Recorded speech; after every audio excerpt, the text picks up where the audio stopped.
Testing, testing. I think everybody can hear me just fine.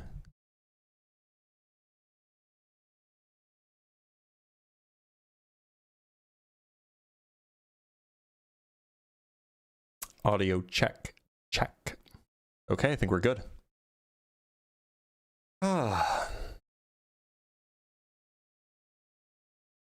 Welcome, welcome. Apologies for the very late live today. Almost starting when I would normally be ending, but some things got in the way. I know it's late. I do not play Blitz chess, no.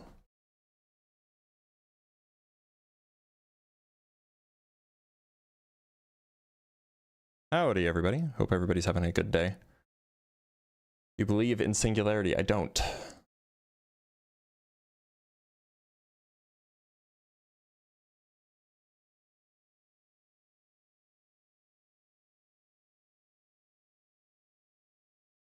Very late Blitz stream. No, you may not join Just a Glaze. That is forbidden. It is forbidden. As to your definition of atheism, I don't know what that means. I did promise that I would be live today. I just knew it was going to be late because I had a thing this morning. No more salami sandwiches on the daily? Not currently. Not right now anyway. I'd love to, but not right now.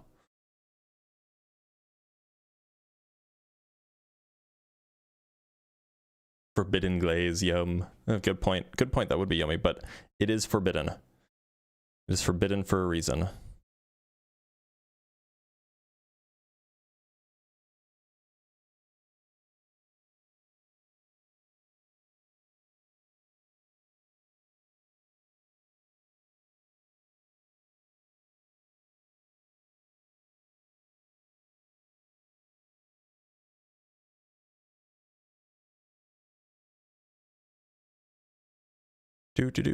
Published in a predatory journal.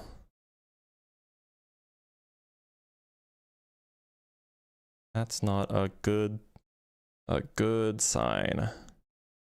Sorry, I was just responding to a comment. Are you able to receive DM? Of course I am, yeah. Just don't write me a book and I'll probably respond. I hate when people send me a book. All right, let's bring up our first guest. Let's talk to Terminator.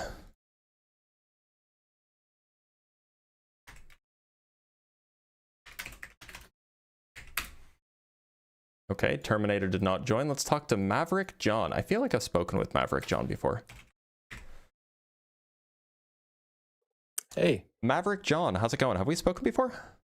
You know, maybe a long time ago. I'm surprised you remembered, but I had it's just different something name about the name. Oh, well then maybe I didn't remember. Maybe it was a coincidence. So Maverick, do you believe in a god? I do. And which one would that be, just so I don't get confused and make wrong assumptions? Well, it's not the idol spirits like the Bible talks about, right? That, you know, characters that call themselves gods. It's the one true God, the creator of all things. In your view, is this creator of all things, did it have a son that rose from the dead after 3 days? Yeah, I believe that too. I believe that okay, so you're a Christian. Yeah, his word became flesh. So his word, which proceeded into creation and created everything, became flesh. Right. Could have just said you were a Christian. I know, it's so much easier. Yeah, I'm a Christian. Okay. Yeah, okay. So look, I'm not. Why should I be? Well, I mean, what do you want to start with like Bible, or do you want to start with like logic? Like whatever you think would be like the most convincing thing that you could tell someone without lying. Okay. You know? Yeah. Yeah, no, totally. So I think the most convincing thing. Yeah, the most convincing thing to me is logic, right? Yeah, sure. What about it? It's the only logical thing that we can explain. I mean, if something must have existed, you know, it must have existed either in or outside of time and space that created all things. And that infinite being that is intelligent, because that's all we see is order and intelligence, right, is God. And if you say that nothing created all things, then that doesn't make sense. It's not logical.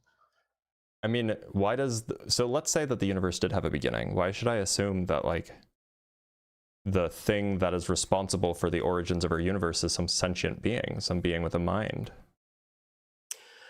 Because we have a mind, and because we're conscious, But like, and because we things also have order and design. I also have like a gallbladder, but it doesn't mean that we assume that the thing that created the universe has a gallbladder. Not necessarily, no. But if you get into like I work in ophthalmology, right? Mm-hmm. And so if you get into the components of the eye itself and you look out into the universe, right, you do see some similarities Like what? to what we are and what the universe reflects, in the sense of, if you looked at like novas and things in space, kind of look like eyes, right? When they got black holes that How do they look like suck in light, eyes? like our pupils, right?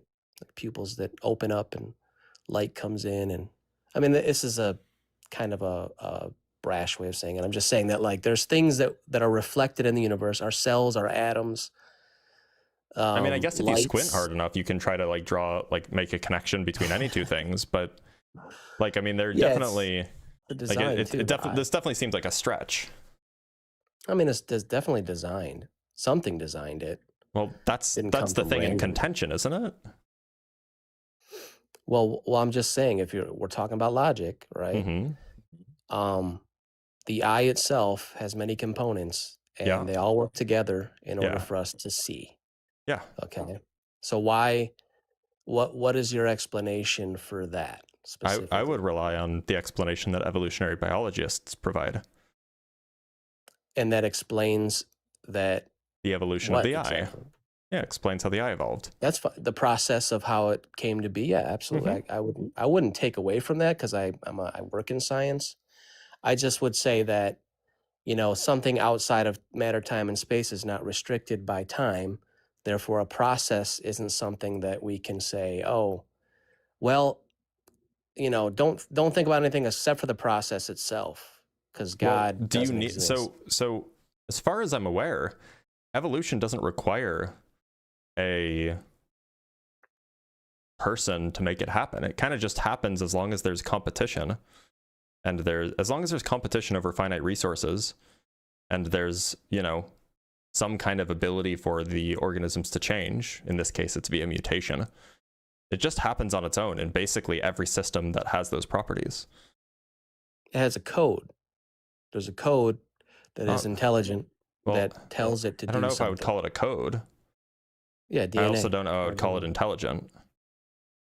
Our DNA is a code that has order and intelligence in order for us to grow an arm, a leg, an eye. So like from that standpoint, that doesn't seem like it follows. Like, look, our DNA is a chemical, right? It's a really big chemical. Mm-hmm. It's like made of like carbon and nitrogen and oxygen and phosphorus and these things, right? Sure. Not clear to me that this requires intelligence to form. That's why I don't understand why it's not clear. Just because, ultimately you're looking at a complex thing that has order, that tells, other mechanisms like the mitochondria and things like that to do it's complicated. specific things. Yeah, there's functions. Yeah, sure. Right. Function, right. Yeah. Nothing never creates function, right? Nothing is simply that. Well, I don't think that nothing exists, so. Well, then what's the explanation? That's what I'm saying. Where's the logical explanation for why? I think that these things can evolve, and I don't see any reason to think otherwise. These things can evolve via natural processes. They don't need some sophisticated mind behind it to make it happen. These are things that could happen on their own via natural chemical processes. Yeah, that's taking a step beyond understanding the logic behind it. So it's like you first have to start with, well, how did it get here? Like, how do we have these things, these mechanisms? You mean like, how did life get here? Well, that's a question for like biochemists. There are some like, speculative answers that I could provide you, but like, I don't think either of us need to know the answer of how abiogenesis happened in order for us to recognize that abiogenesis did happen. Similarly, I don't think that you need to know how God created life to know that God did create life, right? Yeah, I mean, ultimately, we can. That's why I love science, because we can learn how these things happen. But Hmm. as far as understanding why, right? There might not be a why. Then we use logic. There's only a why if there is a creator, right? Whys tell you about intention. And if there is no divine being, then there's no intention anywhere. So you don't believe that there is intention? It's Yeah, like I don't think so. It's not, fallacy. at least it's not clear to me that there is. That's interesting. I'm curious as to your perspective on why you believe that, because everything that I see is like, hey, there's intention for this tree. There's intention for cows walking around that are walking on the earth and patting down the soil, and like everything has intention to keep the earth sustained and to keep life flourishing, right? We're all connected. Like Look, what's so doing that? I mean, if you looked at a puddle on the side of the road, you wouldn't say that the puddle intentionally filled up the hole that it's in perfectly. You would just say that the puddle matched the hole that it found itself in, right? I mean, There's I can no say that intention there. It just fit into the yeah. niche. If I dissect it from that perspective, but if I look beyond that perspective and say, why does it rain at all? Why? I could tell you about the Yeah, physics, but we can learn about it. asking why typically assumes some sort of intention, whereas asking how is something that we can absolutely explain. And then we can't justify anything really morally. How do you There's figure? no ultimate if there's no ultimate justification for doing anything good, then we're just overgrown bacteria with, no intention, no purpose. If we weren't created in an infinite being, created in the image of an infinite being, what purpose or intention would we have, and why would anything be right or wrong? Justifiably. That's a good question. On your worldview, why should you do what God tells you to do? Well, if he's the creator of life, Uh-huh. and he understands how life operates Mm-hmm. more than I do, Yeah. and I don't believe that I am God, Uh-huh. then I think that he has my best intention at heart. Why should you care about that? Because ultimately, I want to reflect what I am. My image of who I am is reflected in God. I was created in his image, and therefore he knows the right path for me. He knows that suffering could be But why should you care about two it if you ways. go on the right path? Why should I care? Yeah. Because I have purpose. I have purpose based on that. The things I said before. I have purpose because I was created in the image of an almighty, infinite God, not Why should you an care about overgrown what piece of purpose God bacteria. gave you? Well, that's what I'm trying. That's what I explained to you. Maybe I Because missed it. yeah. Why should I care? Why should you care about the purpose that God gave you? Yeah. Because it has value. It doesn't an infinite Okay, who being cares? Why that should you care about the created whole value? universe have value? Why should you care about that value? What's the actual reason that you should listen to anything that God asks? Purpose. Yeah, why should you care about that purpose? I'm telling you. I just told you why. Because if I'm, like I said, there's two options. Either I'm really just nothing and I'm a bacteria that's overgrown and evolved, or I have value based on By the way, this is what is not a true valuable. dichotomy. It's not either Yeah, or. it's There's so many other possible ways that you could establish meta ethics, for example. But for the sake of argument, let's just say that is the case. How do you get to a normative reason as to why you should listen to what God says? And if you say God gave me purpose, okay, why should you listen to why should you do what your purpose is? Why should you do things that are aligned with your purpose? Yeah, to have joy in life, to have, purpose brings joy. Okay, so you're telling me that you're doing things because it brings you joy? Right. Absolutely. Oh, okay, so then it has nothing to do with what God tells you. Yeah, it does. He wants me to be ultimately flourished and be happy. So if it didn't bring you joy to align yourself with God's purpose, would you still follow God's purpose? I mean, that's a hypothetical that it is a hypothetical. Doesn't relate. It doesn't really relate to anything. No, if it made me happy not to do my purpose, the purpose that God assigned to you, yeah. If it didn't bring you joy, yeah. Okay, so like if things were reversed and light was dark and dark was light, and we were in like some kind of Well, look, I can imagine that like alternate universe. This isn't that far fetched, right? Like it is conceivable that one could conceive of a God where that God gives the purpose of, maybe that God gives you the purpose to go and, I don't know, become a dairy farmer, but you hate dairy farming. And so, like, would you still become a dairy farmer? Because yeah, I mean, it's ultimately, the purpose that God assigned you. I get the perspective. I'm just saying, like, if my purpose as a fish is to swim in the water, and I want to get out of the water, and actually I want to be a cow, so I jump out of the water and I start flopping around. So until fish I lose aren't cows, oxygen. but you could not be a dairy farmer, right? Well, the perspective I'm giving is that we're beings of light. Darkness has no I'm not talking about fellowship with darkness. us. I'm not talking about darkness. I'm just asking about like purpose, right? Like if the purpose assigned to you was something that you just don't want to do, like you just don't want to be a dairy farmer, or you just, maybe you're allergic to chickens and you don't want to be a chicken farmer, but that was your purpose as assigned by this divine being, would you still do it?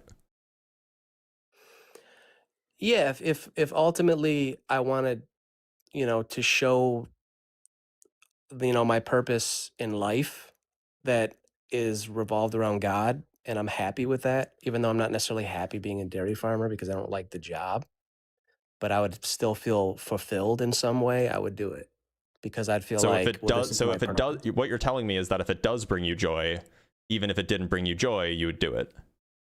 Even if it was hard, not necessarily, it would still bring me joy, but it would be difficult to do something I didn't want to do. Well, in the hypothetical, it doesn't bring you joy. Yeah, but the hypothetical, you get no joy from being a dairy farmer in the hypothetical. And why would I?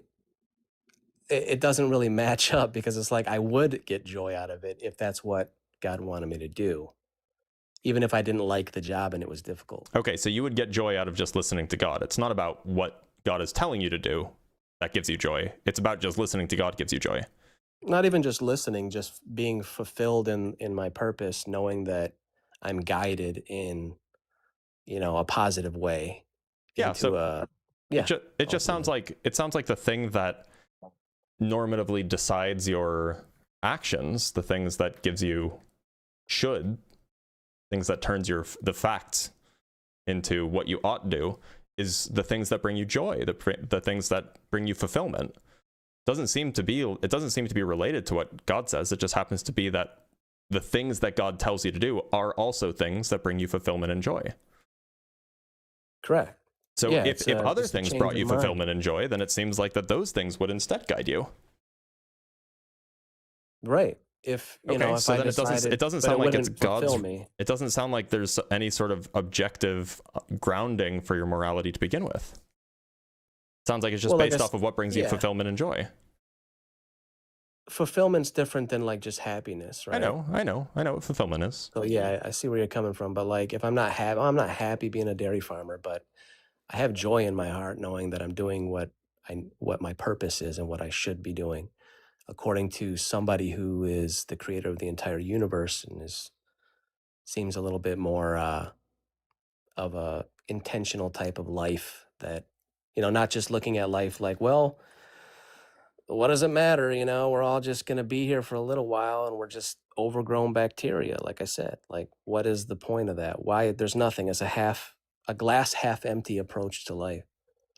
I mean, and if there's logic in the beginning, if you think that's my view, then you're strawmanning me.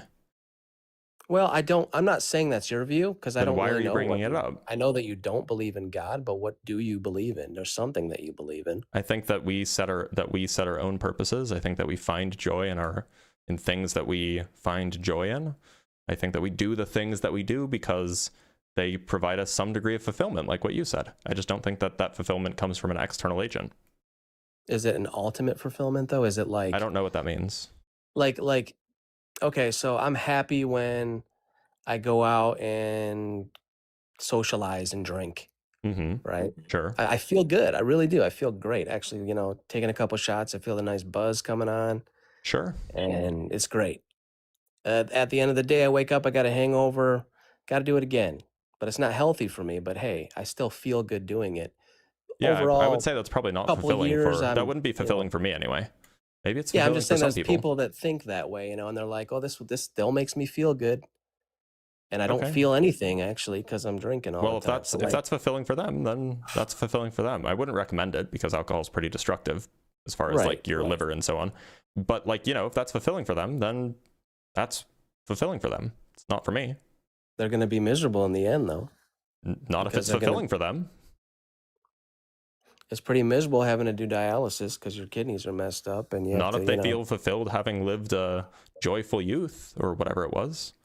Like, look, if it was fulfilling for them, then why would they feel miserable about being fulfilled? If it wasn't fulfilling for them, then of course they'd be miserable for doing something that wasn't fulfilling. Do you believe that it is? You just told me you don't. It's definitely not for me, but I imagine that there are some people for whom it is. So then there's a contrast between something that's actually good for you and something that's not. Because you agree with so that. I think that there are things that can be fulfilling for you that are also unhealthy. Right. How do you know those things if you don't have a moral compass to say what's right and what's wrong? I don't really think that has anything to do with morality. Like, for example, skydiving, pretty unhealthy, also can be wildly fulfilling for people. Very true. Very true. They get a high from it, right? They get new experiences. Being an adventurer is dangerous, right? Going, like, climbing mountains, scaling peaks, going to places no man has ever gone before. These are all dangerous, but they can also be extremely fulfilling. Yeah, I think skydiving might be a little good for the spirit, though. I don't think it's a risk. You know, everything's a risk. You walk outside, you drive your vehicle, it's a risk. But when it comes to a spiritual sense, when you're drinking all the time, you're killing your body, you're killing your spirit. And so, like, that's what I'm talking about. What is a spirit? If we don't know what it is, we just destroy it. Well, I mean, like, if you're talking about a soul, I don't think that there are such things. If you're really talking about, though? like, no, I don't. Interesting.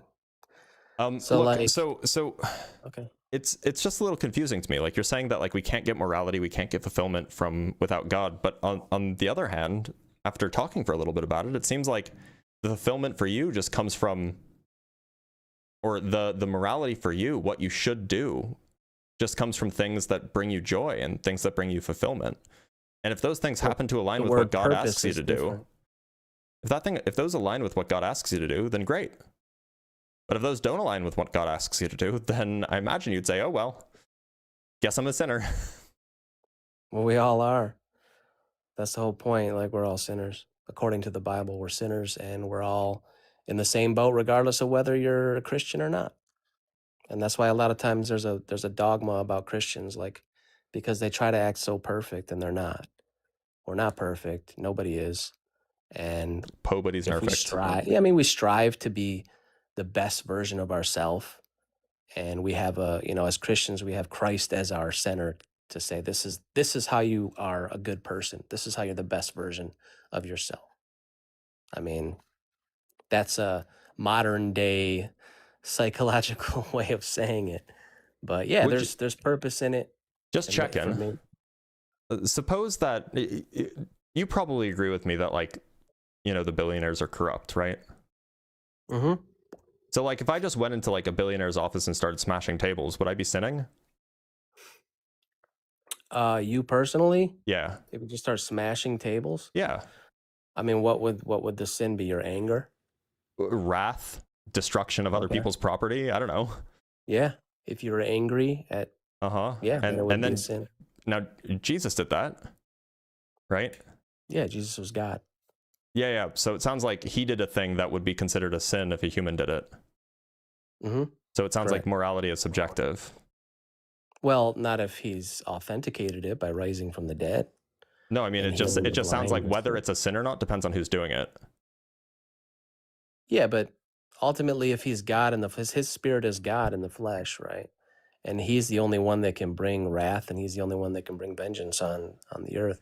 He's not a genie, That's the thing. Is, like, we watch a lot of Disney movies from the age of, like, 5 to 12, which is, like, crucial, So it's hard for us to grasp anything outside of that. Like, oh, must be magic or fairy tale, but not really. I mean, we were created, and there's a creator. That's different than, like, rubbing a lamp and God's going to look. So my point is merely that it just seems like what sin is subjective. No, it's written ultimately, and But it's it can't be we have the objective Bible. if two different beings can if two different beings can do the same action, but it's sin when one of them does it, and it's not sin when the other does it. That can't be objective if it's subjective like Yeah, that. if there's a God, then he's the only one that can judge. He's the only one that can save, and he's the But only the one that action can is do the those same. things. The action is the same, right?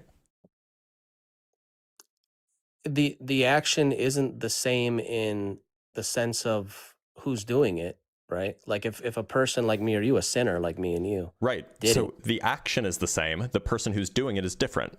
It sounds like it's subjective. there's only one though person that can do it. That's what Yeah, I'm so saying. it's subjective. So like there are some sins that God's allowed to do, and then they're not sins. Well, if I created an environment, a simulation, it's Mhm. my simulation. I own it.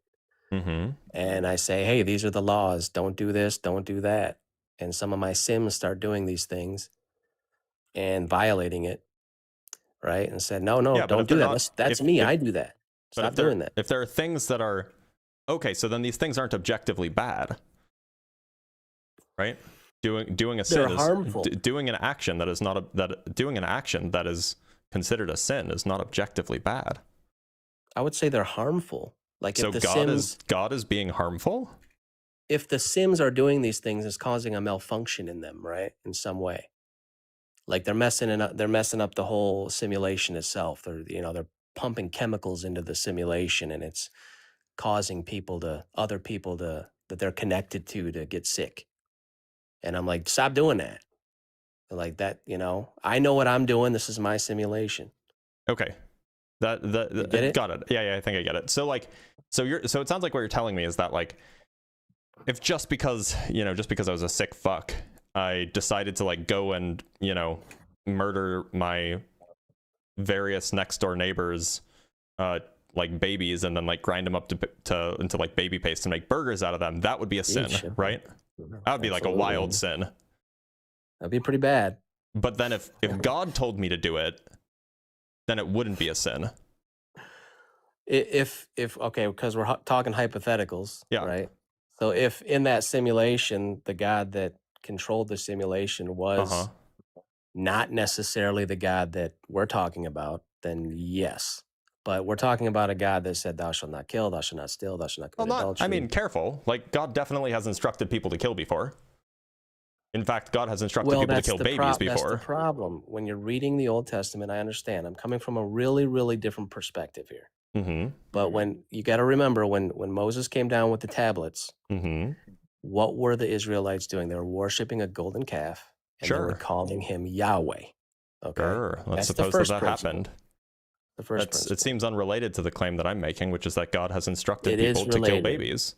It is related because in Jeremiah, he explains all this. He says, I did things in my name that I didn't command. No, I can go show you the times that God commanded to go kill the babies. Well, that's what I'm telling you. Yeah, go ahead. Did he command it? That's the question. It says it in the Bible. It says that God commanded it. It says that God commanded it in the Bible. Right, but in Jeremiah, he says that you are doing things in my name specifically. He said, prophesying in my name, burning your children to Baal, things I didn't command, neither did it enter my heart. So then when you're looking at the perspective of the Old Testament, you're trying to dissect each thing that's happened. Well, we're just looking at 1 Samuel 15, right? It's not lining up. I believe they were doing it out of the vanity of their own heart. They were saying it was by God, but it wasn't. That's what I believe. So do you think that Samuel was actually a prophet for God? I do believe that he was a prophet. Even prophets do you believe that God spoke through Samuel? I believe that in some ways he did, in some ways he didn't, yes. All right, so I'm going to read you the beginning of 1 Samuel 15. Samuel also said unto... do you have a preferred Bible version? Just so that I don't... Do you prefer the KJV or the NRSV? Yeah, you can go KJV, that's fine. Okay. Samuel also said unto Saul, the Lord sent me to anoint thee to be king over his people, over Israel. Now therefore hearken thou unto the voice of the words of the Lord. Thus said the Lord of hosts, I remember that which Amalek did to Israel, how he laid wait for him in the way when he came up from Egypt. Now go and smite Amalek, and utterly destroy all that they have, and spare them not, but slay both man and woman, infant and suckling, ox and sheep, camel and ass. This is Samuel relaying the words of God to Saul, telling Saul what God told him. I don't take that perspective. I don't take that perspective. So you think that Samuel was wrong here? The reason I don't take that perspective is when Jesus came, he specifically said, you know, he's like, he talked to the religious leaders. He brought the revelation of the law and the prophets that was lost, because something was lost not only in the people, but in the prophecy itself. He was bringing the revelation of that which was lost. He said, you call yourself Jews, but your hearts are far from me. And then he lays down the actual law, the actual truth. He's like, this is what you have been doing in my name. And this is not what I commanded. This is not what the law was for. And even his prophets, he even corrected his own prophets. So in your view, Samuel was mistaken about the prophecy? Correct. Okay. He wasn't mistaken about the prophecy. He was mistaken about the commandment that God offered. Right. And in Jeremiah, you get a clear picture of what I'm talking about. Because in Jeremiah, he's giving his punishments onto Israel, telling them that they were prophesying specifically. You prophesied in my name. What about Exodus 11:1-10, when God sent the angel of death to kill the firstborn babies of the Egyptians? Yeah, there were some things that was definitely God, and then the flood was definitely God, right? So I'm not taking away from certain aspects, but I am taking away from a lot of the prophets that were, go and smite all these people and this and that. The reason I believe that was definitely God is, one, it was a picture of Christ, ultimately, that they had to put the blood of the lamb over the the wall, and those who were under the blood were protected, right? And it's not like he didn't go and tell them over and over again, stop. You can stop right now. None of these things are going to happen. Just stop. And they were like, no, I'm not going to stop.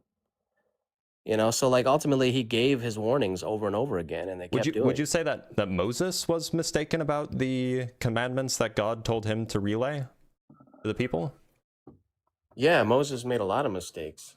Right, but when he says, God is giving you a command, you think that like he was definitely wrong about that? Like when he... Well, we only get the perspective of those things through Christ, because he's the revelation of that which was lost, like he said. So like when it doesn't line up. So when God told Moses to command the Israelites to completely destroy the Canaanites, the Hittites, the Amorites, the Canaanites, the Perizzites, the Hivites, the Jebusites, completely leave them, do not leave, completely destroy them, do not leave alive anything that breathes. This includes children and women, etc. You think that was not God? That was not God's instruction? Correct.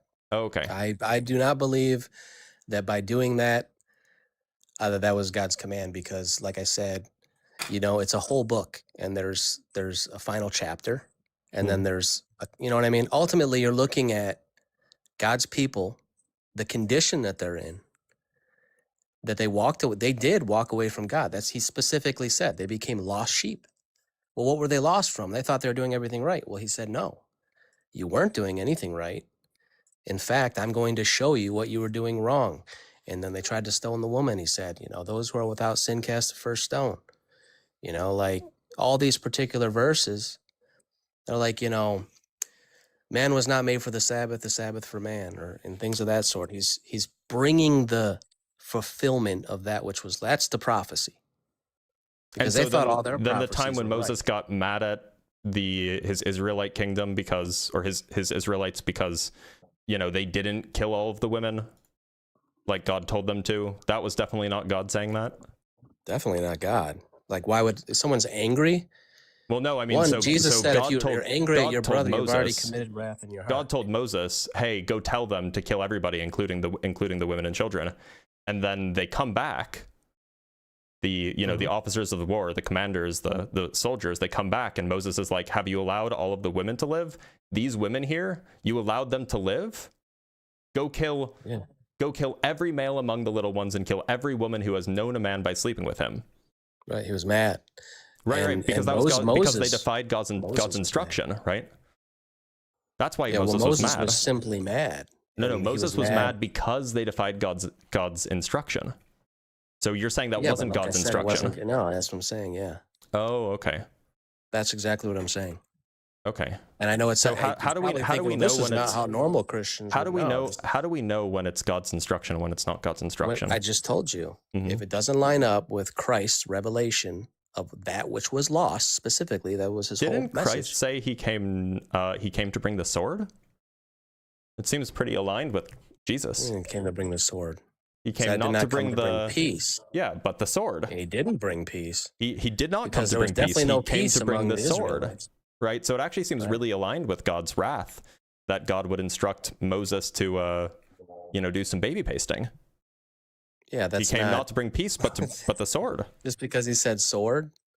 Yeah, The sword could mean the many sword is things, right? war. That's what the sword is symbolic of. What is It's not spiritual? peace. It's the sword. Right, but it's spiritual. He's not talking. Did he ever pick up a sword and spiritual start? war. Did he start cutting people down? Like his actions speak louder than anything else. If he said sword, did he pick up a sword? His actions include smashing tables in the corrupt priesthood's halls, right? It's pretty violent. Yep, he did do that. I know everyone focuses on why did he do that? Like you've never been at. It's an act of violence, is what it is. How is it an act of? Did he hurt anybody? Oh, so in your view, it's not violent He to hurt destroy stuff. In your view, it's not violent to destroy personal property or public property. At that Private property? particular time, it was the house of God, and they knew that they weren't supposed to be doing it. And so he said. So just to be clear, he turned over the tables. I mean, so just to be clear, if I, let's say that I was really upset at, some, in my view, what is, bad actions by the police, and I walk into the police precinct and I just start flipping tables, I'm not doing anything violent, right? Well, did you immediately before that heal a blind man, raise somebody from the dead? It seems irrelevant to whether or not the action was violent. Did you was the action cast violent? their nets into the lake and have thousands of fish? I'm was just the saying. Action, did you was do the those action things? violent? Are you? But you're not. Who are you to say that? I'm just asking you. Was the action violent? Authenticating? I'm just asking you. Was the action violent? It would be for you. So an action Well, is violent based off of turning who over does a it? table. Violence is like you hurt somebody. Just Okay. because if I yell in the middle of a hallway, you're fine with, if I so you're scream fine at with the me top like, of my lungs, so you're is that fine with me violent? like burning down a factory if nobody was in it. That's not violent. That's totally different than what we're talking about. If I'm in a mall and I scream in the middle of nowhere, I just scream. But I'm nobody angry. gets hurt, right? Nobody gets hurt. I burn down a factory. I'm telling you what you're trying to do is make it sound like it's violence, but really it's not. Because violence would involve hurting somebody else. Right. So let's say I burn down a factory when nobody's in it. Middle of the night, nobody gets hurt. Is that violence? No, it's arson. Okay, so you wouldn't say that that's a violent crime. Violent? Yeah. Personally, it was deceptive. I mean, there's other words that you can use aside from violent, right? What's deceptive about it? I mean, you're sneaking in the middle of the night. Who says I snuck? Maybe I just walked up. Just right in the middle of the day. You probably get caught before that. No, it's nighttime. It's nighttime. Someone's going to show violence because they're like, what's this guy doing? But it was, if you were crazy or something, maybe you didn't know what you were doing. Why would you do it? What would be the purpose? Because I don't like because I think that the factory's corrupt. Was there, okay. It depends. Was the factory like a shoe house in, Indonesia where kids were being kept beyond their, against their will? Would you call that violent then? And maybe even your kid was in there? You tell me, is it violent? Honestly, do not think I think it's an act of justice if depending on the situation. There's many situations that could arise from that. And Hold that thought. You're leaving a lot of open questions. Hold that thought.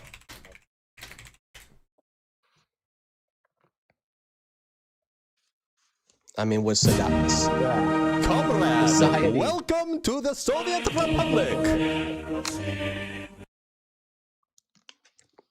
Based and destroying personal property isn't violence pilled?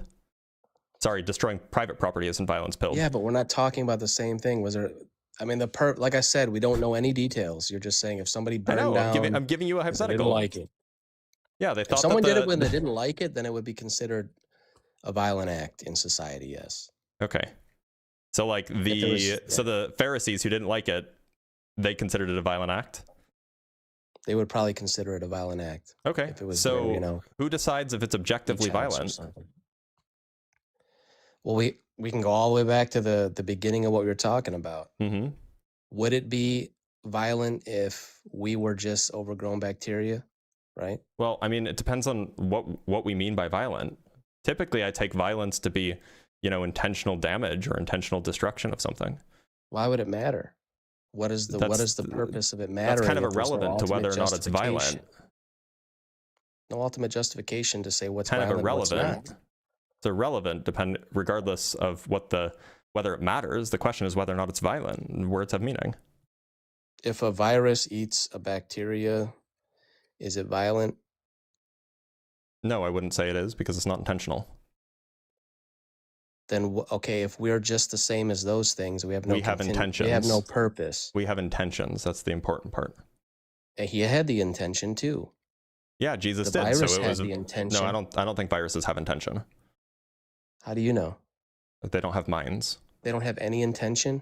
No, I don't think Isn't so. it that they replicate? They try to put their DNA into... I don't think they have minds.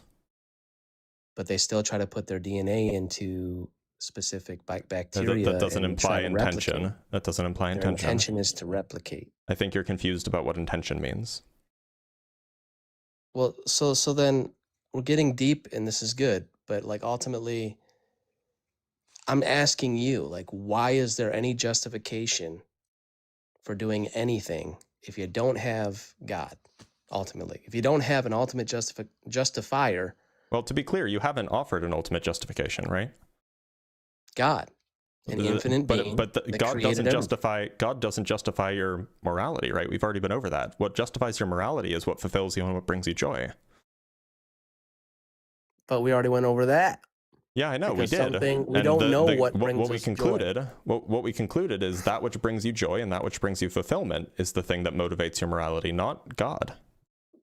But it seems that we have a malfunction because we do things that don't bring us fulfillment. Yeah, sure. We're not perfect. We're not perfect at evaluating our future fulfillment. Sure. But that doesn't mean it doesn't mean that we rely on God for our morality. It means that we rely on what brings us fulfillment and what brings us joy in order to develop a morality. Yeah, I mean, some don't. And you're one. I mean, you're one of those people. I mean, and so are you, right? Like the point is that like we investigated your morality, and ultimately it came down to what brings you fulfillment and what brings you joy. And it just so happens to be that some of those things are things aligned with what God tells you to do. Yeah, purpose. You forgot that one. That's fulfillment is usually aimed at a purpose. So, right, those things go hand in hand, right? Right. So like I don't see what the problem is. Like you don't have purpose. What's the point? If there's nothing that you can have purpose without a God. Yeah, you can have moments of, hey, I think this is wrong because it hurt another person and I have empathy, right? I'm not saying that you can't. I said you can have purpose without a God. Yeah, but when you're tried, right? Like if something happens, like let's just say somebody unalives somebody in your family. What does that have to do with purpose? I'll tell you in a minute. Sure. If you didn't have any grounding as to say that you're a forgiving person, what's the point of forgiveness, right? Like if you didn't have like a solid foundation to say, I shouldn't hurt this person, you would hurt them because you'd be like, well, there's really nothing you're right. I can really stand on. If you didn't have a moral code, then sure, you would do things that other people would consider immoral. That's you true have to have regardless. A solid code, though. Yeah, something has to be solid. Absolutely, you have to have a solid code. And you feel like people I don't think that yours is solid. I think that yours is based on your preferences, based off of the things that bring you joy and fulfillment. Yeah, but it brings me fulfillment to do what God asked me to do, and He said to forgive my enemies. But that's still based off of your preference to seek fulfillment.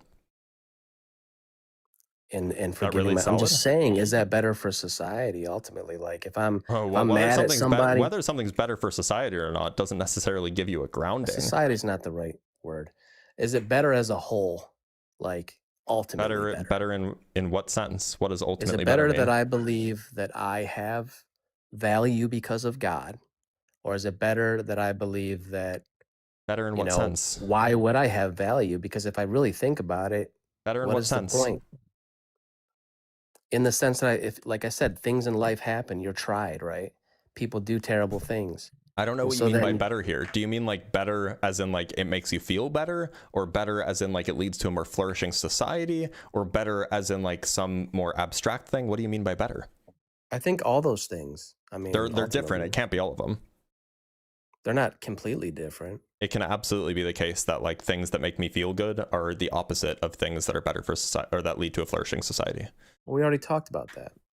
So like it can't be all of those things because those were two. Those were two. Right. So those are two of the things in the list, and you said that it was all of those things. So it can't be all of those things if they're in direct contradiction with each other. No. Now you're trying to twist it because we already talked about those things. I'm not trying to twist it. It's just you said those are all of those things. And I'm confused how it can be all of those things when two of those things are contradictory. It can't be all of those things. Which two? The ones that are better as in better for a flourishing society, and better as in it brings me joy. Those two things can be in direct contradiction. So it can't be all of those things. You have to give me like a specific answer. What do you mean by better? Okay, so yeah, I see where you're coming from. So like ultimately it's better to say to my my enemy, I forgive you. I'm not going to harm you. You're asking a question. I just want what you mean by the word better. Well, this is how I'm answering it. You're answering by asking me a question? Yeah, I'm giving you an example. No, you're asking me a question. You're not giving me an example. I'm just about to give you the example. I'm talking about forgiveness. Why would I forgive my enemy? That'd be crazy. Why in the world would I forgive somebody that wronged me if I'm just an overgrown bacteria and they hurt me? Like, what do I have to stand on? Nothing. I'm going to hurt that person ultimately. Like there's not, I can't draw back to, well, I'm a good person. That doesn't matter. So how does this answer my question? What do you mean by better? We talked about that. Purpose. No, I still need what the word means. I still need to know what you mean by that. If better by that you just mean like self-fulfillment, the thing that gives you self-fulfillment. Version of myself. Okay. The best version. What is that? Where's our example? Well, the best version? Well, there is no best version of yourself, right? There is no example of a best version of yourself. No. Kind of impossible, right? Because that would mean that there would have to be a version of you that is you, but also not you, which is a contradiction. Not me yet, but I'm striving to be the best version of myself because yeah, you can like imagine it, but there is no like actual example of a better version of you. Christ would be the best version of what I could be in life. Not really. You couldn't be Christ. I could be like Christ. That's why I'm a Christian. Well, I can't. There are certain respects in which you can be like Jesus, I suppose, but there are certain respects in which you absolutely cannot be like Jesus. Right. I can't rise from the dead. You can't live 2,000 years ago. Right. I can't do that. Right. I can't have someone write a book about me and have all those things come to pass. You could. Thousands of years later, like Psalms 22, where he talks about crucifixion and oh no! All of a sudden, you think that Psalms 22 is about crucifixion? We could go there. He says, "No, we don't have to." Water.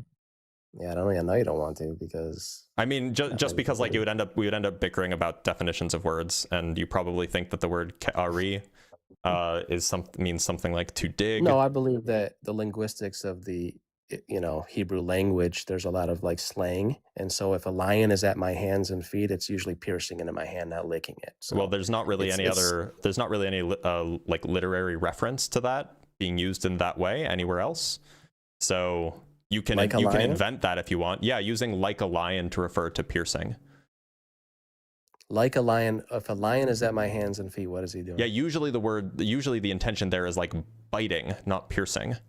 Yeah, but then there's also I'm poured out like water. We know that the Romans would take a spear and stab you in the side, and water would pour out. Water poured out of Jesus. Well, that's what the story says. Well, that's a scientific fact. If you're under a huge amount of stress and strain, your heart actually fills up with fluid. Can you show me the scientific study that shows that water would pour out of your side? Yeah, please.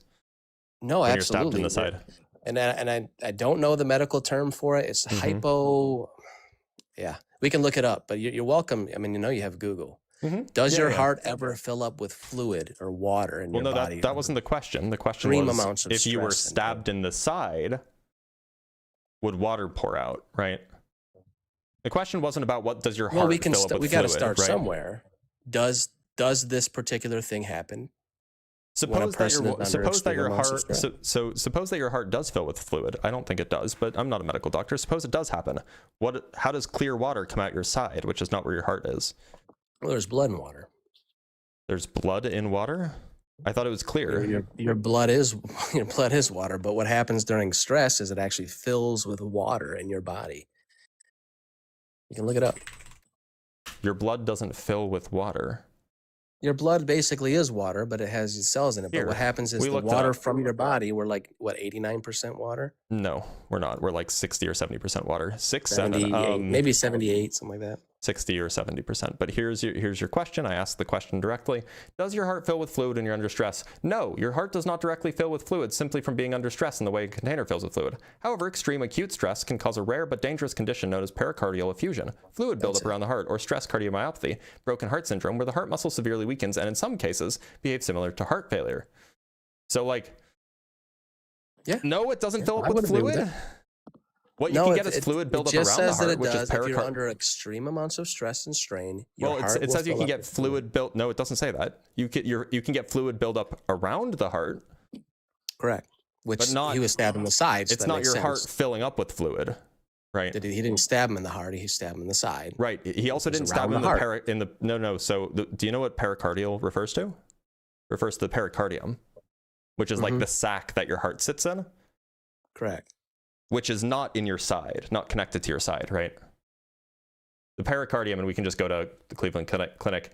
The Well, one, we don't know is how this. deep he put that spear. Right. So Okay, so let's here's put it that way. this is pericardial effusion. So what happens is like the sac that your heart sits in gets like a little bit of excess fluid around it.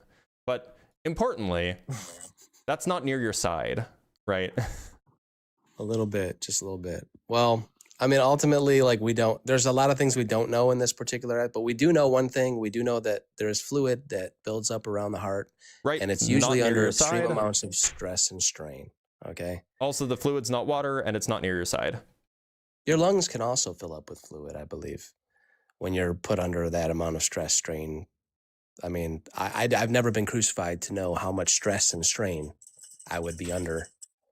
But I know that's what the Romans would do. They would pierce your side to make sure that you're gone, basically.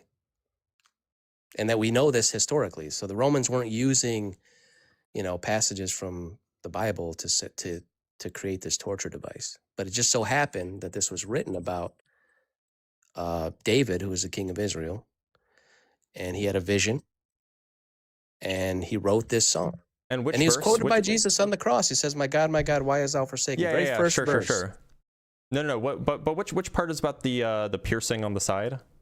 So, okay. So it says, Which verse? we can start with the first verse. Says, my God, why hast thou forsaken me? Quoted by Jesus. If you're a Christian, you don't understand this. You think that Yeah, Jesus it's a little- is crying out for pity, but he's not. I mean, it is a little confusing. If he is God, why is he calling out to himself? But that's neither here nor not. there. Because he's not doing that. He's actually quoting this psalm specifically on purpose. Right, but then what's the intention of this? What's the intention of the phrase? Is he just saying it as a reference? He's not actually using the words to mean what they mean. He heard the call of David, who is the king of Israel, and Mhm. David is the direct lineage of Christ, and therefore Except he's not, right? not because- direct, but he's of the lineage of Judah, right? If you understand the tribes. Well, but right, I mean, like Joseph was in the direct lineage of David, right? But Joseph isn't Jesus's father. Right, Mary. Is Mary in the tribe of Judah? Is Mary's everyone not in the tribe of Judah. It's not like she's in it. It's not like a clan. It's a bloodline. It's a tribe. Right. It's a bloodline. So okay, so what's the verse? What's the verse that talks about the piercing on the side? So you start from the beginning and you can go all the way down to verse 14 through 20, I guess. I'm just Yeah. So I'll start at I can pull it 13 up. I and have it go pulled up. through 20.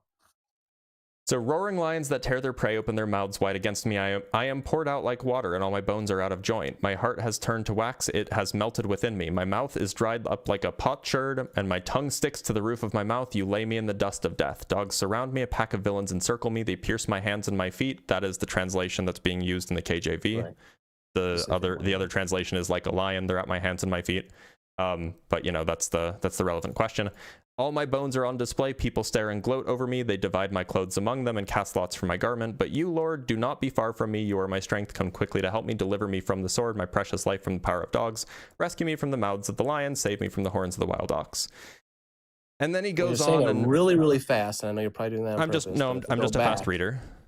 I'm just a fast reader. If you don't like that, you're really good at that. So, no, I'm sorry. I'm not trying to be an asshole. Sorry. Okay. I'm just saying that like they cast my clothes as lots, right? Yeah. And that was included in the Bible because they were referencing this psalm, of course. What was happening? When was crucifixion around? They don't mention crucifixion in here. Yeah, but it sounds quite like what the Romans would do. Not really. During crucifixion. Yeah, it sure does. The bones weren't on display. Yeah, they were. His whole back and flesh was torn apart. Were their bones on display? You know what the cat of nine tails does to you? Do you have any idea? So are you telling me that his bones were on display? All my bones were on display, in fact. That would be almost pretty accurate, yeah. No, it's not. That wouldn't have happened, right? That wouldn't have happened. Not all of his bones are on display. All my bones are on display. It's just metaphor this time, right? Yeah, it's what is it called? It's kind of exemplifying what the pain that he's going through. But yeah. This one's not fulfilled, right? This one's definitely not fulfilled. Did his heart turn to wax? It doesn't mean it's not fulfilled because it has a exaltation to it in some way. Did his heart turn to wax? His heart was melted over. When did his heart? How did his heart turn to wax? Well, this is metaphor, obviously. We're talking about I am poured out like water isn't metaphor. It's a Psalm of David who's writing about a vision that he's Wait a minute. Is I am poured out like water a metaphor? Is I am poured out like water a metaphor or literal? It's metaphoric, but it also lines up with what happened. Okay, but this one is metaphoric, but it doesn't line up with what happened. These things are tying together. The metaphysical is reaching into the physical. So this one's metaphoric, but it's not related to what happened. Well, you're trying to make it, and you're trying to separate it and dissect it because you're an analytical type. But I'm just using the same analysis for the entire thing, right? It seems like you're saying that this is both metaphorical and literal, and this one is not this one's metaphorical but not literal. So it just seems like you're picking and choosing which parts of the prophecy were fulfilled. I'm saying that you're reading into it and dissecting it until it doesn't make sense anymore. It's very simple. He's not. You're trying to dissect it. I'm not reading into it until it doesn't make sense anymore. Your analysis here just doesn't make sense. You're using a literal analysis for verse for torn. You're using look, you cited Psalm 22 verse 14 as a reference to something that actually happened, and how could he have predicted that? But literally the next line, the next sentence says something that is equally metaphorical, but you're not shocked that this one didn't happen. No, I'm more shocked at the sense when he talks about casting his clothes as lots and the piercing of the hands and feet, which is the only one that everyone's like, no, that's not what it says. Well, that's because like in the original text that we have from the Dead Sea Scrolls, that's just not what it says. We have the Dead Sea Scrolls, and we do have that particular verse, and it doesn't say that. Right. And that is not the consensus at all, because it's very difficult to determine whether it says one or the other, to be honest. Yeah, in fact, the Dead Sea Scroll says neither. No, the Dead Sea Scrolls, it is in there. But that's the verse is in there. That particular word, neither like a lion nor pierced. It's just that word, kari or karu. That's it. Neither of those words are in the Dead Sea Scrolls. No, that word is in there. It's just it's not. There's a third word that's not a word at all. I have a picture of the fragment and neither of the words are the words that's in the Dead Sea Scroll. Yeah, the word that's rendered in the like Dead Sea, a lion. The word that's pierced. So the word that's in the Dead Sea Scrolls is not a Hebrew word. So it was a typo. Right? What? Yeah, the word as written in the Dead Sea Scroll. Okay, we can go look at this. One sec. Yeah, we already talked about that. It's either karu or kari. I think I'm saying the two Hebrew words right. Because one means like a lion, the other means pierced or dug in. Let me see if I can pull it up. Sorry. So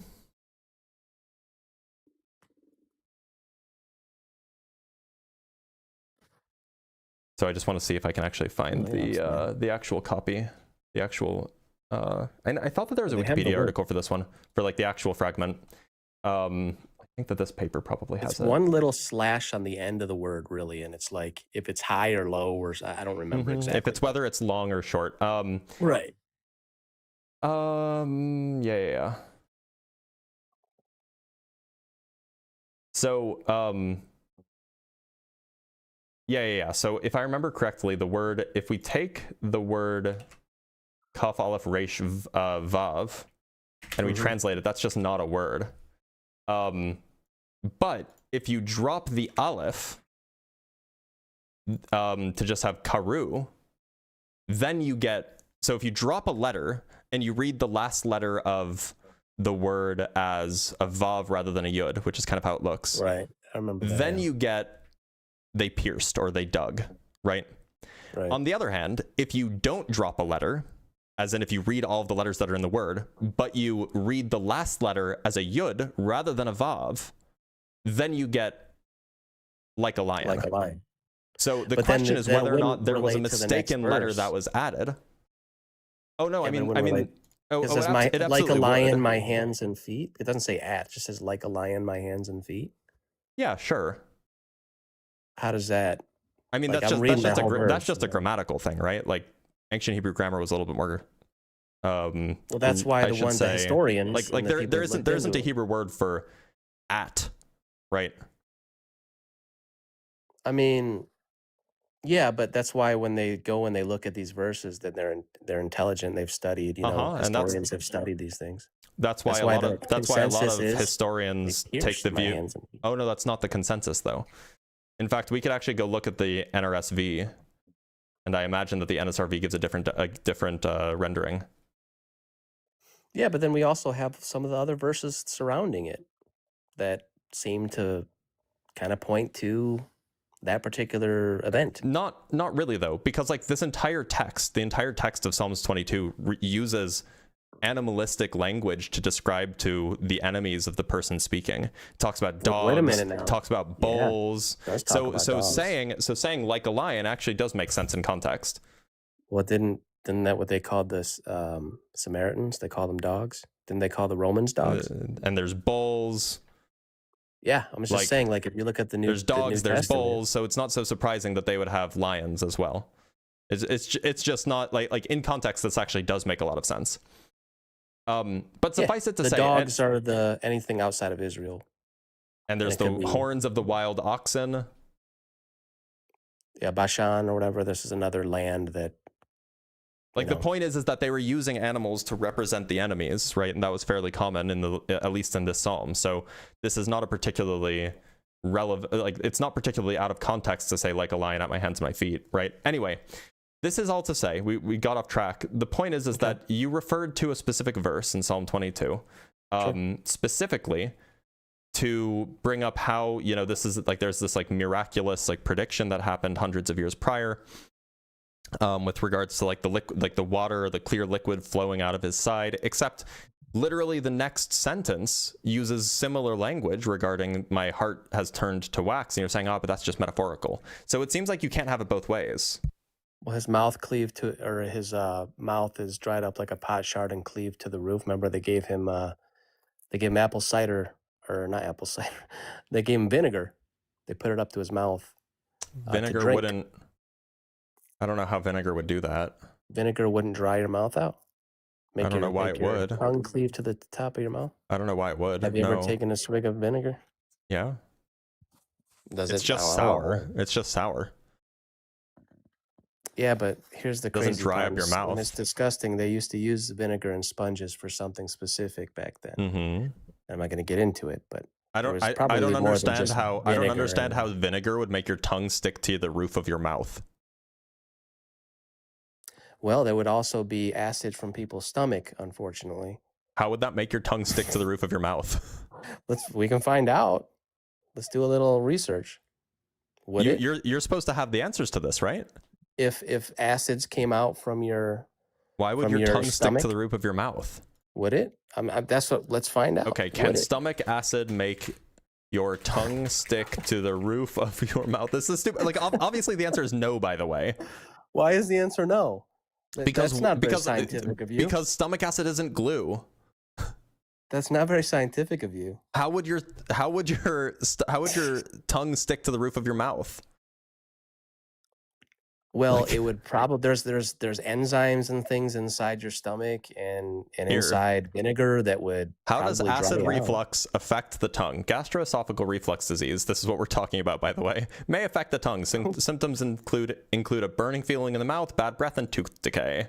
Can acid reflux affect the tongue? It is not common for acid reflux to affect the tongue's appearance, especially if it is infrequent. However, it can have some effects: a persistent sore throat, burning in the throat or mouth, or bad breath. Tongue's surface appears white or has a thick coating. So no, this is not a thing that happens. No dry mouth. All right. Well, no, then we gotta go into vinegar now. It doesn't say dry. It doesn't say dry mouth. It doesn't say dry mouth. His mouth is dried up like a pot shard. Yeah. And my tongue cleaveth to my jaws. Yeah, dry mouth doesn't make your tongue stick to your jaws.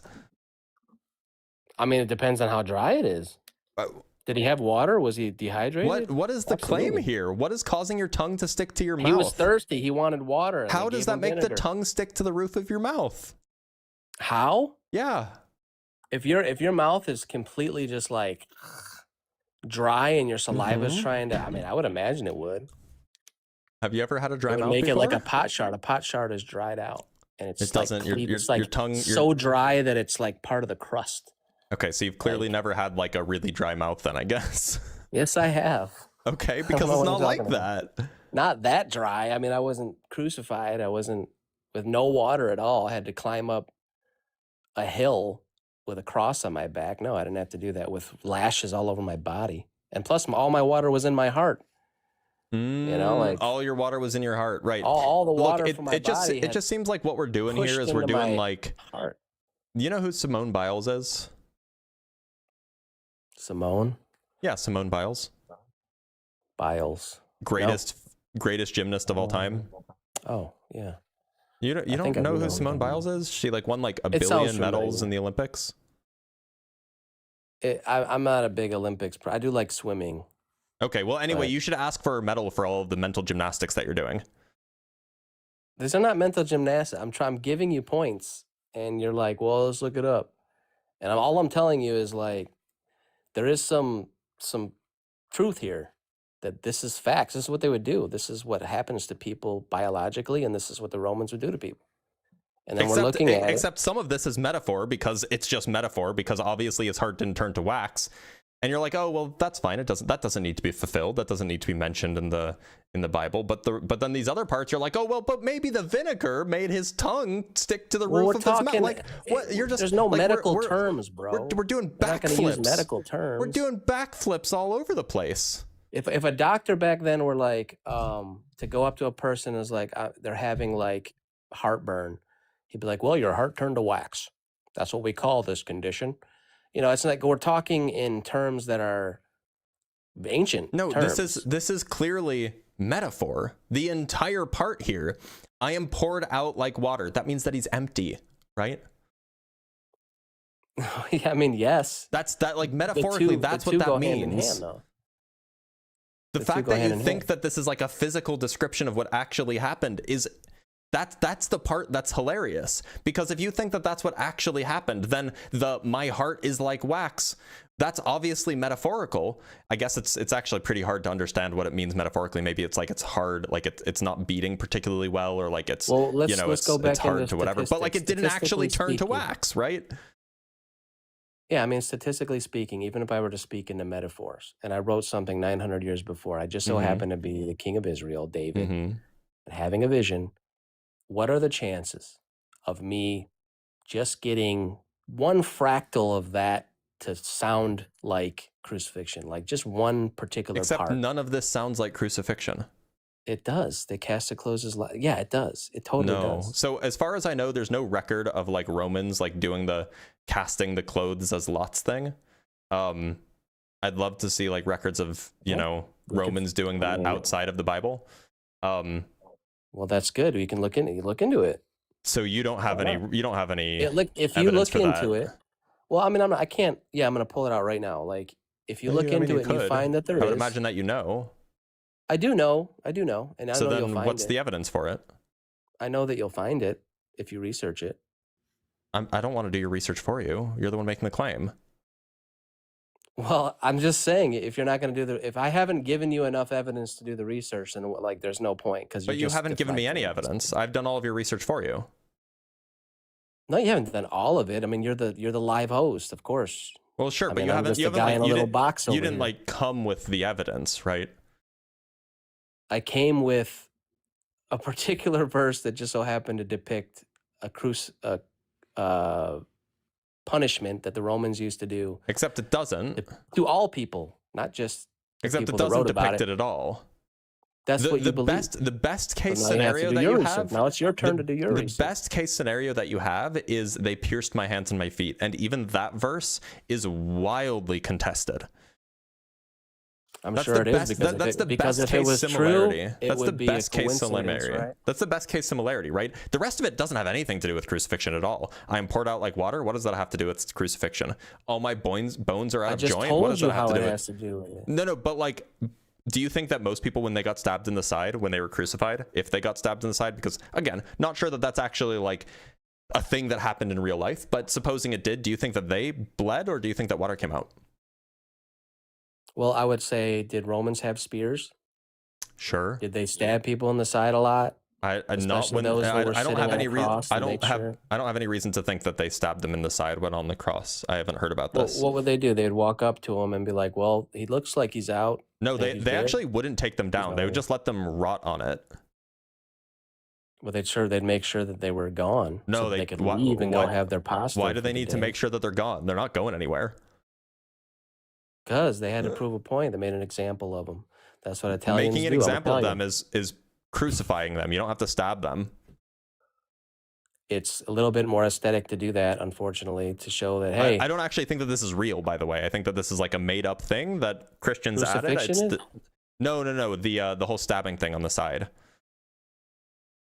I mean, I'm just reading it for what it is. I don't know other Christians that say that specifically. I just read you're assuming that this happened in other cases of crucifixion, and I'd like you to present the evidence that that's the case. Yeah, that's what I'm saying. Like, we can dive into the evidence. Did the Romans actually do those particular things? But if you look at it would make sense. Hey, this guy's laying here. We got to go home. I got to eat pasta. I got pastas made for me, and I'm gonna make sure he's dead so we can get out of here. Like, it's over. Why do you have to make sure he's dead? Why wouldn't you? I mean, ultimately, what's the purpose? He's just gonna be left up there till he rots away. So why would they have to check to see if he's dead? Doesn't do anything. They do that in war. They do that like soldiers do that. Yeah, like they do that. They do that in war. They do that in war because they want to make sure that somebody's not going to get up and stab you back. Somebody on a cross isn't going to stab you back. Well, there's all this prophecy about whether he was going to stay alive or not, right? Let's make sure he's not alive. I don't think the Romans were concerned about that. Also, he was stuck to the cross. Whether or not he was alive was kind of irrelevant, right? It's regardless, man. They were laughing. They were casting his clothes, or like humiliating him. They just wanted to do another thing to humiliate him. Wait, so just regardless, we're not giving we're pivoting from that explanation? No, I'm just saying that there's other it's a specific case, right? I wouldn't say they do that with everybody that's been crucified, but this is a specific case. So this man said he was the king of Israel.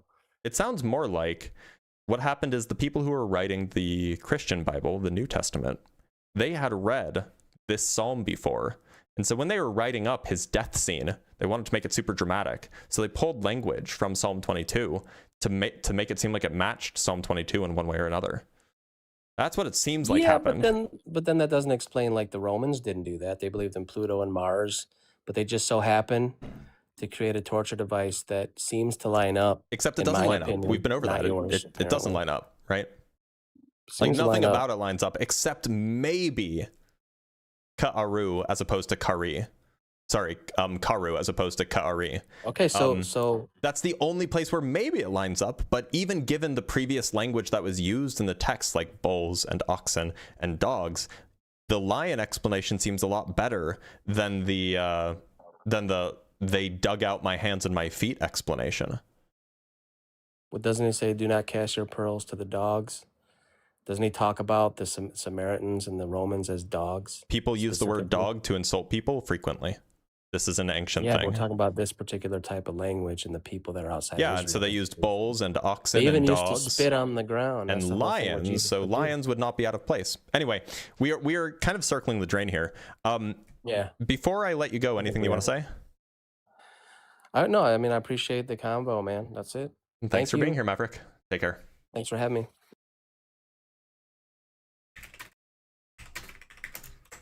That was fairly good faith. All right, let's bring up We Outta Here from Discord. We Outta Here, how's it going? You have to unmute yourself, by the way. Hello? Howdy, how's it going? Oh, am I on? You are on. Oh, how are you? I'm doing okay. We Outta Here, do you believe in a god? Yes, I believe in Spinoza's God.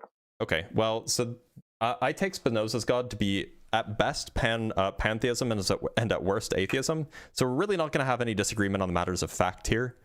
So We Outta Here, I am going to let you go just because there's not much to disagree on. Yeah, sorry about that. Also, I have to read super chats, which I completely missed. So that's an excuse to do that. From Literally Lou with the 10 Australian dollars, appreciate you. I appreciate you too. Thank you for being here, Lou. Always good to see you. From Brian Peck with the $5, typical pivot from evolution to abiogenesis through ex nihilo Big Bang strawman. Yup, we got there. We really did get there. From C-Bar with the $2, being so generous as always, C-Bar. I appreciate you. Miko Makapo sent one Dr. Blitz Debunks gift membership, which, by the way, if you don't know, and this gives me a good time to shill, if you want to support my live stream, if you want to support me more generally, what you can do is you can, it's like $4 or $5 a month, become a member on YouTube. If you do, you get access to emojis, you get access to the notes that I use when I do debates, and, that might be something you're interested in, and it helps support me. From JC Ford with the $20, I really appreciate what you do and showing how we can have purpose beyond some manufactured being. Right, look, it doesn't take a lot to give yourself purpose. Miko Makapo sent another one gift membership. Thank you so much, Miko. Eric S sends $5. P1, if God isn't real, I will be sad. P2, I do not want to be sad. Therefore, in order for me to not be sad, God is real. You got me there. We've been had. From Gretchen with the $3, kid, there's no fate but what we make. Sarah Connor. I haven't seen the Terminator movies. Don't hate me.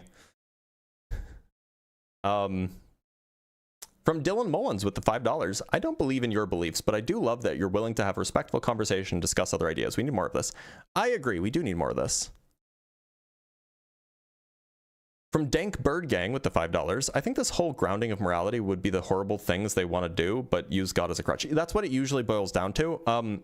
My view is that this whole question about what are morals? Are morals subjective or objective? I think it's actually just wholly confused. I think that morals are basically things that we value and we take actions based on those values. And I think that those come evolutionarily, basically. From Eric S. again, Folsom Prison Blues is actually a prophecy about me. My mama told me to always be a good boy when I was little, and sometimes hear trains coming. Look, maybe it was a prophecy about me too. From Simeon Urchin with the $5, this caller is a certified troglodyte. Holy shit. Don't worry, that's not a slur. Bro just listens to anything his imaginary friend says. So dangerous. Hopefully not anything. I don't think that he would do the baby pasting, even if he was asked to. From Christopher Sanford with the 10 pounds. Thank you so much, Christopher. Even if you take the variant that they translate pierced, the semantic range does not include pierced hands. Dug out, like his hands have been dug out or something else, is as close as you get. That's a good point. And, for those kinds of discussions, you should probably talk to Justin or Dalton. They know better than me. All I know is that, the better translation is dug out, not pierced. From Dr. Fudge with the $5, your tongue sticks to the roof of your mouth when your mouth and tongue are dry. What is this? Yeah, I don't think... Is that true? I don't know if that's true. And my mouth has been very dry lately. From Empiricist with the $2, vinegar was a normal drink to Romans. Wets your mouth. Yeah, it is a liquid, right? From Germs Rosalina with the $5. What are the odds someone wrote a poem about its suffering and it would have similarities to this other guy's suffering? It must be prophetic. Cope. Yeah, dude was just miserable. And Jesus was miserable. Ergo, dude predicted Jesus. From Dr. Fudge with the $2. By the way, read tongue to mouth, it said strength, not mouth. Really? I'd have to go look at a different translation. From Geek Gee with the 5 Dr. Blitz Debunks gift memberships. Thank you so much, Geek. That's much appreciated. I'm sure the 5 people who got them much appreciate them too. Now you guys have access to the debate notes, which are, fairly extensive and getting longer. And from our last super chat from Spamiels, I'll give you $10 if you watch Terminator 2. I have to watch Terminator 1 first, right? That seems kind of required. All right, let's talk to Dwenis. Dwenis, how's it going? Dwenis? Hey, can you hear me? I can. Dwenis, do you believe in God? Yes. Okay, and which one would that be? The Christian God. Okay, so look, I don't. Why should I believe in the Christian God? Because nothing would make sense otherwise. Like How do you you figure? as an atheist, you can't have morality, logic, ethics, anything like that. Why do you think that? Because where would it come from?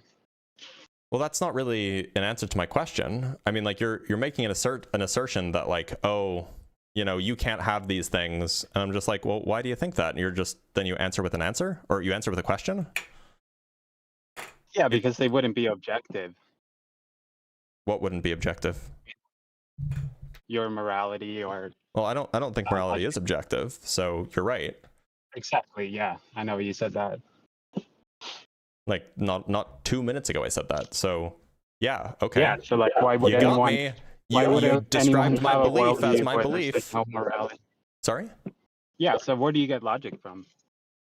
Where do I get I think logic is like a construct it's like a formalization of the way that we think, but Okay, so it's not objective? I'm a nominalist, so no, I don't think so. Okay, so logic can just change. No, that doesn't follow. Yeah, if it's not objective, then it can change. Objective It's things just can change relative. and subjective things can be eternal. No, objective In fact, things. in by fact, in definition your don't worldview, change. God's will, No, which is no. subjective, is In eternal your and worldview, unchanging. you're just a bunch. Okay, look, in your worldview, you're just In a my bunch of worldview, which you particles. know nothing about, by the way, but go ahead. You're an atheist. No, I used to be an atheist too. I'm sure you used to be an atheist because you really hated God and you were so mad that, Stacy didn't like you back. So you said, I'm an atheist now because God didn't give me what I wanted. Like every single Christian who used to be an atheist knows nothing about atheism.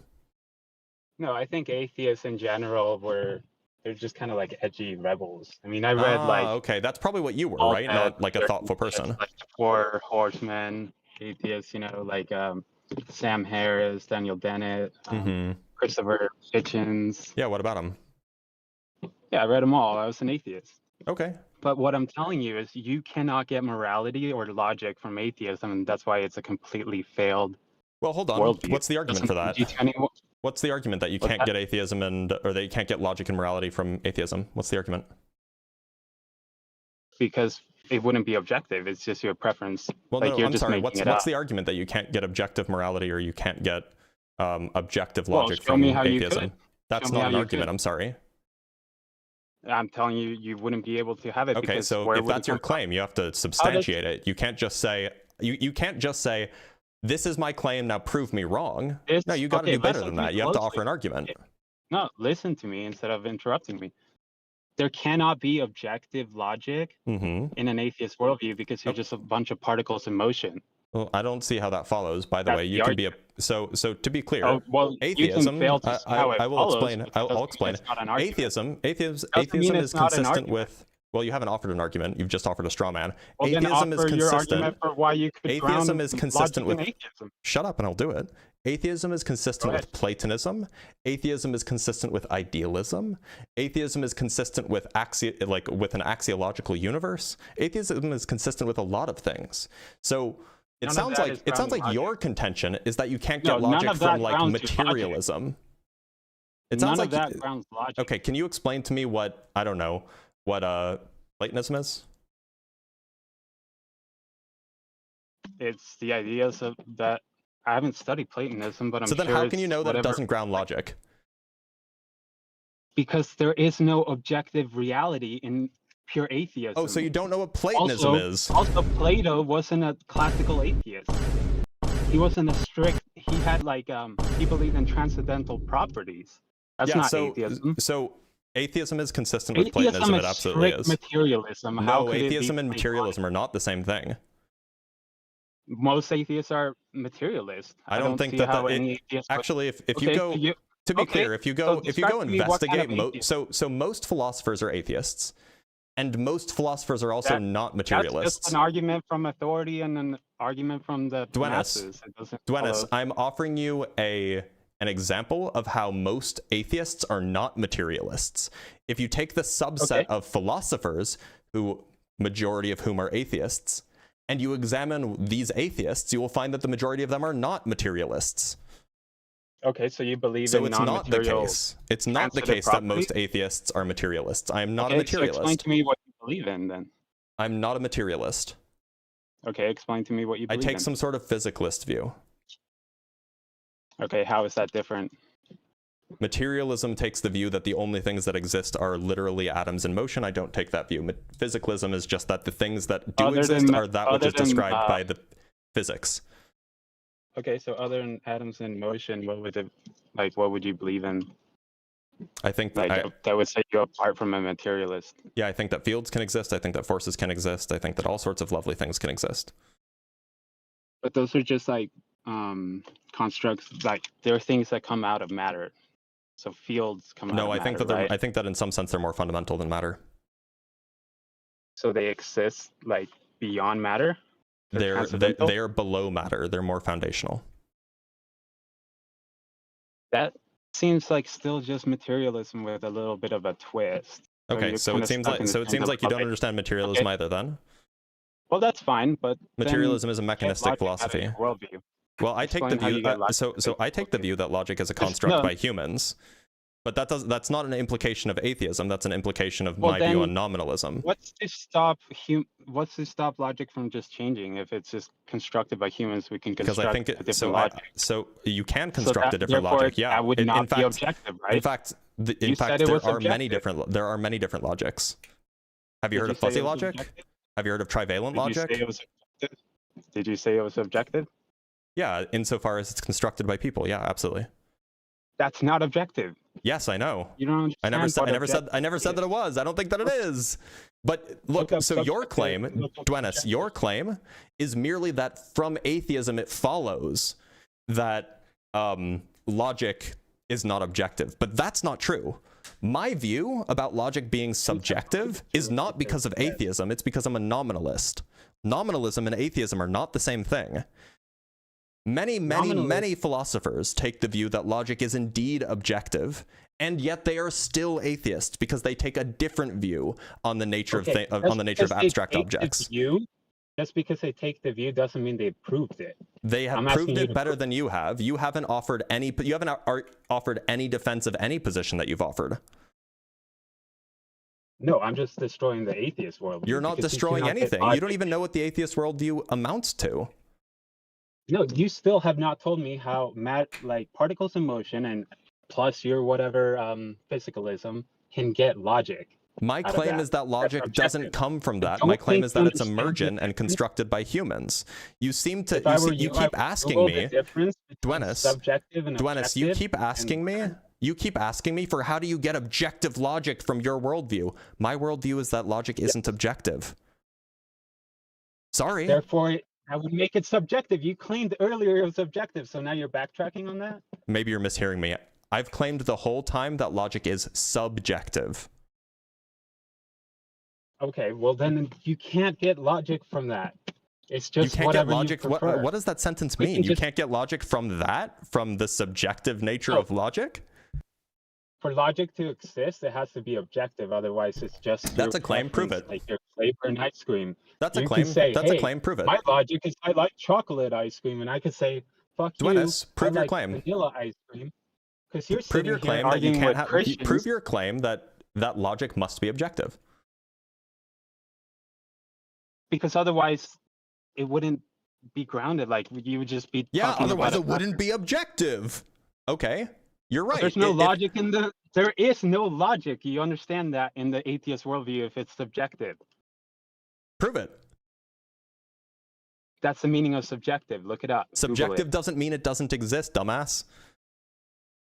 Yes, it does. It says No, it literally exists. doesn't. If something is mind. subjective, then it exists. You just blow No, some stupid subjective down? does mean it doesn't exist. It just Subjective exists doesn't in the mean it mind. doesn't exist. Oh my god.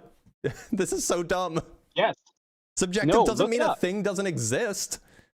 Objective means something is mind independent. Yeah. Subjective means it is mind dependent. Right. Meaning if you fucking die, logic still exists.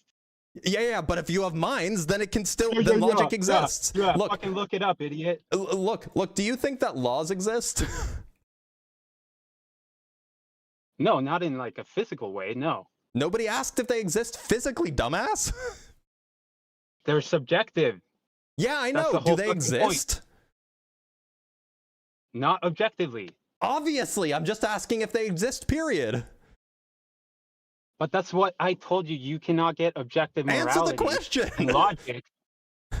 That you're strawmanning me because I'm my not strawmanning you. I'm original asking you a position question. is A straw you man cannot can't be get a objective question. Logic, just a preference for an atheist. Okay, to be clear, Like, do you when think you're that laws look, exist? Do you think that laws exist? That's a strawman. It's a loaded. It's a fucking question. I It's already not a told you. loaded question either. A loaded question would be No, something they like, did do you ever not stop exist. jerking off? They do not exist. Okay, laws don't exist? Oh, so you're just fine breaking laws now? Because they don't exist? No. Okay, Why would so I if have they don't to exist, stop why aren't you breaking fine them if they breaking don't them? exist? Because they exist in our minds. They don't exist physically. Yeah, you're right. You got it. Great job. That's not the same for logic, dumbass. Because we can just change laws. Logic cannot change. Otherwise, you just have chaos. Sorry, Are repeat you that. I there? was playing a sound effect. That's the same as non-existence. Because So laws, logic so doesn't be exist existing only in the objectively, then you mind can is the just same as fucking change it. non-existence? Okay, question. no, if logic is not objective, you can just change it. And so therefore, when doesn't you're follow. arguing with That be doesn't quiet for follow. a second. When you're arguing with all these Christians, Hold on, that about, doesn't like, follow. It doesn't follow that inconsistencies because in the something's subjective. That just the because something Bible? is subjective, that Bible- means that hey, you can change it. Hey, answer this question for me. Why would I'm not going to answer your question until you address the error that you just made. Atheists always freaking run after this. Well, Yeah, no, you it's guys just are it's so you made a failure in your reasoning. So like you have to address the failure in your reasoning, which I already pointed Are you gonna hang out. up now and run? Are you No, gonna I'm hang not up going and to run? hang up. This is great content. Look, so you said that because something is subjective, it is subject to change, but that doesn't follow. Yeah, something that's subjective is independent, so therefore we can change it. That It's not exactly independent follows. of minds. That doesn't mean it's subject to change. These are two different things. Yes, because it exists in the mind, so therefore you can change it. It's just something you adopt. That doesn't it's follow. a construct. Because it exists in the mind, constructs therefore you can change. change it? How does that follow? Listen closely. Constructs can change because we made them. Some of them can. That doesn't Objective is the just opposite of because something is mind I dependent would like doesn't you mean that it and your can audience change. to Google objective real quick and subjective because you seem I would like very you to confused present an with it. argument that actually has any sort of legs to it, because right now it seems like you're based on vibes. Well, let's go back to my original argument. There's no objective logic in atheism. I agree.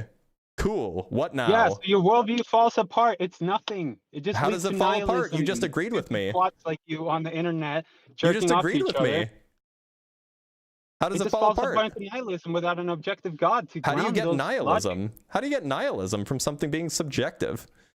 Because why would I have with an internal critique of atheism from your worldview? Why would I have to follow any laws of logic or morality? I can You just do don't- you don't whatever the have hell I to. want, right? You don't have Because to. I'm just particles in motion. So that's Nobody's the dumbest making you. worldview you could ever come up with. Atheists are so inconsistent. Wait, nobody's borrow- making you. You don't No, have to like, reason you have- effectively.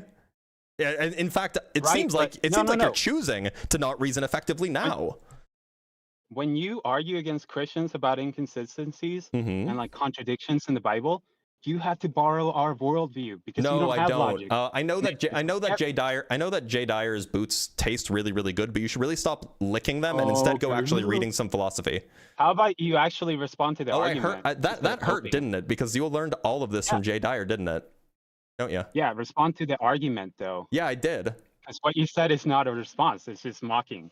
Oh, well, I mean, I am mocking you because tag is embarrassing and you really shouldn't be running it. But yeah, the argument is, logic real quick. I agree. Logic is subjective. What of it? Ground logic, atheist. I'm not making the claim that logic exists objectively. So your criticism falls flat. Why would anyone believe in a worldview that can't ground logic, morality, or ethics, or anything else? You're just particles in motion. Why shouldn't people go around murdering each other? Well, people have values, in my view. I mean, you have values, I have values. What's really funny is that you atheists then go read the Bible and you're like, oh, God kills children in this part. That's so wrong. Yeah, How can you even talk about something being wrong as when they go against my values, I call that wrong. Your values are completely arbitrary. You're an atheist. Well, they're not arbitrary. They're just made up. Look, I don't know what you mean by made up, but they're definitely not arbitrary. They're to some extent they're inbuilt in me. Is the meaning of arbitrary? Well, I don't think that they're made up either. I don't even know what that means. That's what would it mean for a value to be made up? You can't prove it.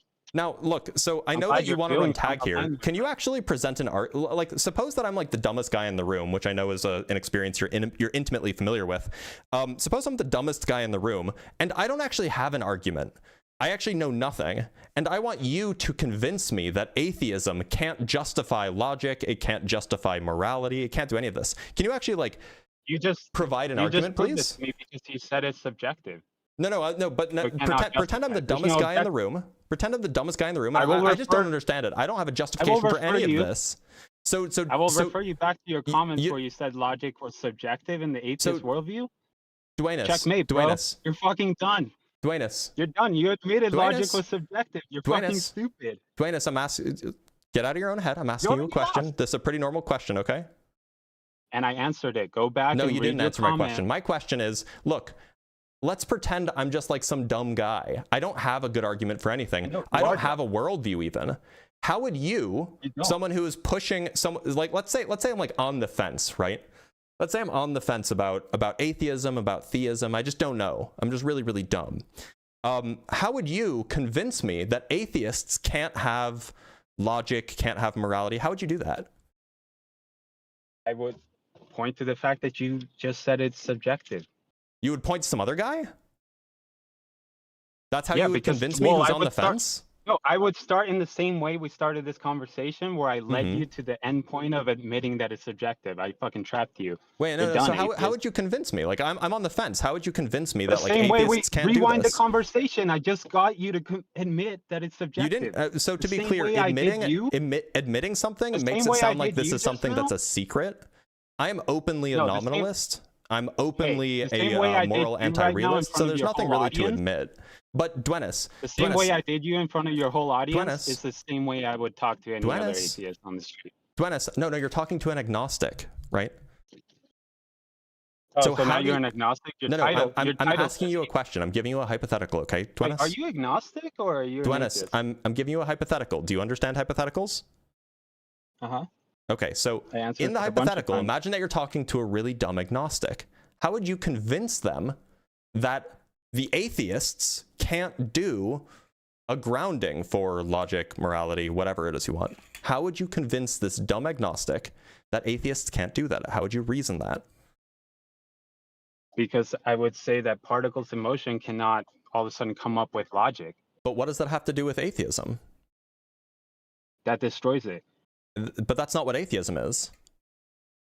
That is what atheism is. Atheism is not materialism. It is in many, many ways, and many atheists are materialists. No, in fact, most atheists are not. Many atheists believe that in the Big Bang, right? Yeah, you can believe in the Big Bang and also not be a materialist. And that the universe is material and that there's nothing those two things don't follow. Those two things don't follow. Okay, so where is this hidden cult of atheists that believe in some sort of ghost thing that can do you want me to maybe ground introduce your you? logic, but you haven't. Do you want me to Give a introduce you to my fucking friend Ian? explanation instead of. Do you want me to Give a introduce you to my fucking friend explanation. Ian? Because look, if you think that I've been mean to you, you should What go is talk that to my non friend sequitur? Ian. Are you And trying my to friend. run? Are you Sorry? trying to run? No, I'm just Are you offering trying my to run, friend or are you Ian. gonna explain how you're like Duenas. made up atheism can ground logic? Duenas, my friend Ian is an atheist who also doesn't think that the material exists as the foundation. He is closer to a Platonist than he is an atheist, or than he is a materialist. So you can go talk to Ian. Ian is, in my opinion, a lovely guy. But if you think I've been mean to you, Ian will destroy your ego. Wait, I'm talking to you, the atheist. Are you running I know. from the conversation? My friend Or are you Ian is gonna- also an atheist. Why are you bringing Ian into it? I'm giving you an example of a person who's an talking to you, atheist not and is Ian. also Wait, a Platonist. Am I talking to you or some like So, made up friend Duenas, Ian? you were asking Why about are you running? Why are you Duenas, running, bro? Duenas, I'm gonna have to mute you so then I can actually like make my point. Duenas, you were asking specifically about where is this cult of atheists who aren't materialists, and I was giving you an example of a friend of mine who is such a person. To be part of that. You're unmuted now. So did you But claim hear to any be of part that? You claim to be part of that, so just defend it. No, I'm not Why a do I have Platonist. Ian? I'm not a Platonist, no. But that's the thing you brought up when I said you're just a materialist. So what are you? You keep going back and forth. You seem to be a liar, for sure. I'm not a materialist, I'm not a Platonist. I'm You're just closest undefined, to a huh? physicalist. You're whatever. even that's you probably have not to be quite to right. try to win an argument. I've been very explicit about what my worldview is, by the way. But you just claimed that logic is subjective. Yes, that's also true. That's also my That's the beliefs. end of the Yeah. conversation. That's just destroys your worldview. Oh, okay. Prove it. If logic is subjective, it's just made up, and then nothing makes sense. You cannot get intelligibility. Do you think that this is a good argument? Do you think that this is a good argument? P1, if logic is made up, then nothing makes sense. P2, if nothing makes sense, then everything is chaos. Do you think that that's like a good argument? I don't know. I would have to sit down and look at the syllogism, but Yeah, I okay. know Give that me the if syllogism, you do not please. have I know Give me the syllogism. most philosophers believe in objective logic of some sort, and if you're just do you gonna think that claim that's true, actually? subjective, Do you then think that your that's actually worldview true? is just ridiculous. Do you think that that's true? Yeah. Okay, we can go look at the Historically, Phil yes, papers if you want. Maybe not now, but historically, yes. Okay, well, historically, people thought that thought. black people weren't human, so, you know, don't come at me with historically. Well, I'm not saying it as a defense. I'm telling you that, like, most philosophers believe that. Okay, most So if philosophers you're are just gonna claim it's atheists. subjective. If you're just going to claim it's subjective, your worldview falls apart. Because How does you that make my cannot worldview fall apart? Because you cannot build anything. There's no foundation. Sure you can. You take it out. I'm It not a ends in foundationalist, and neither are you. You're a atheism. coherentist. This is exactly why atheism ends So by the way, just like as an the ones that were committed by the and Soviet Union. this might be interesting to you. Your fucking worldview has This led might be to 100 million Hey, so dead. Duenas, just this might Hey, be interesting to you, hey, but yeah, did you know keep that saying more my than a name. third? Did you know that more than a Keep saying my third name, of? bro. I have to mute you again, unfortunately, because you won't let me talk. Did you know that more than a third of philosophers are nominalists, like myself? That might be interesting for you. Why? Because That would be a bad argument. you said that most philosophers think that logic objectively exists, and I just told you that more than a third of them are nominalists.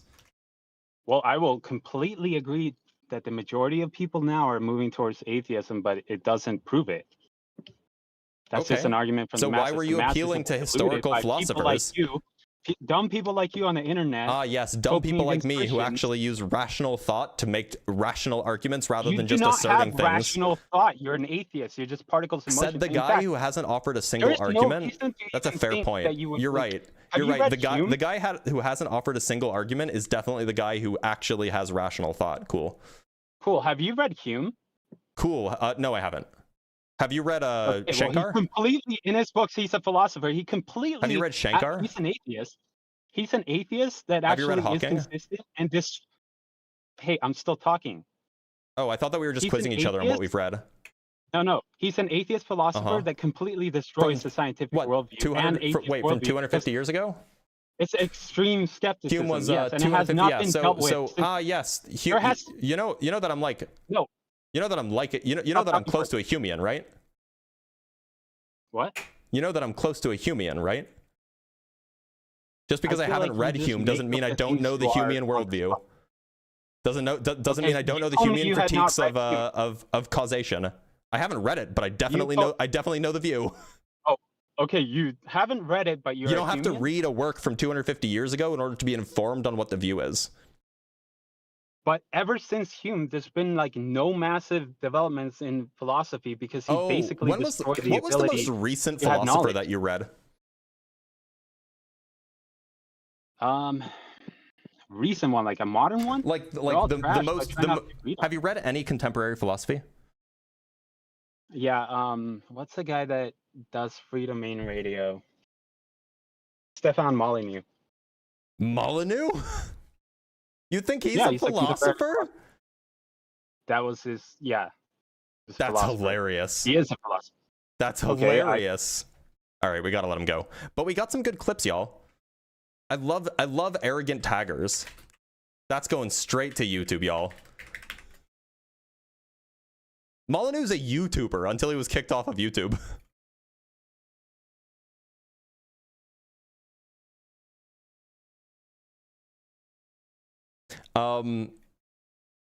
Let's read some super chats.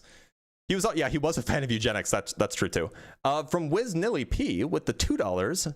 Project Hail Mercy, March 20th. Excited? I think you mean a Hail Mercy, but that's fair. Oh yeah, by the way, if you're still here, Dwenis, go talk to my buddy Ian. He's currently live. From Ekipo with the €2 is, quote, I used to be an atheist, most certainly a lie. It's always a lie. From Dr. Fudge with the $5, for an ex-atheist, it sure sounds like this is the first time this guy's ever actually spoken to an atheist, right? Like, oh, your worldview means that morality is subjective and logic is subjective. And I'm like, you're right. And?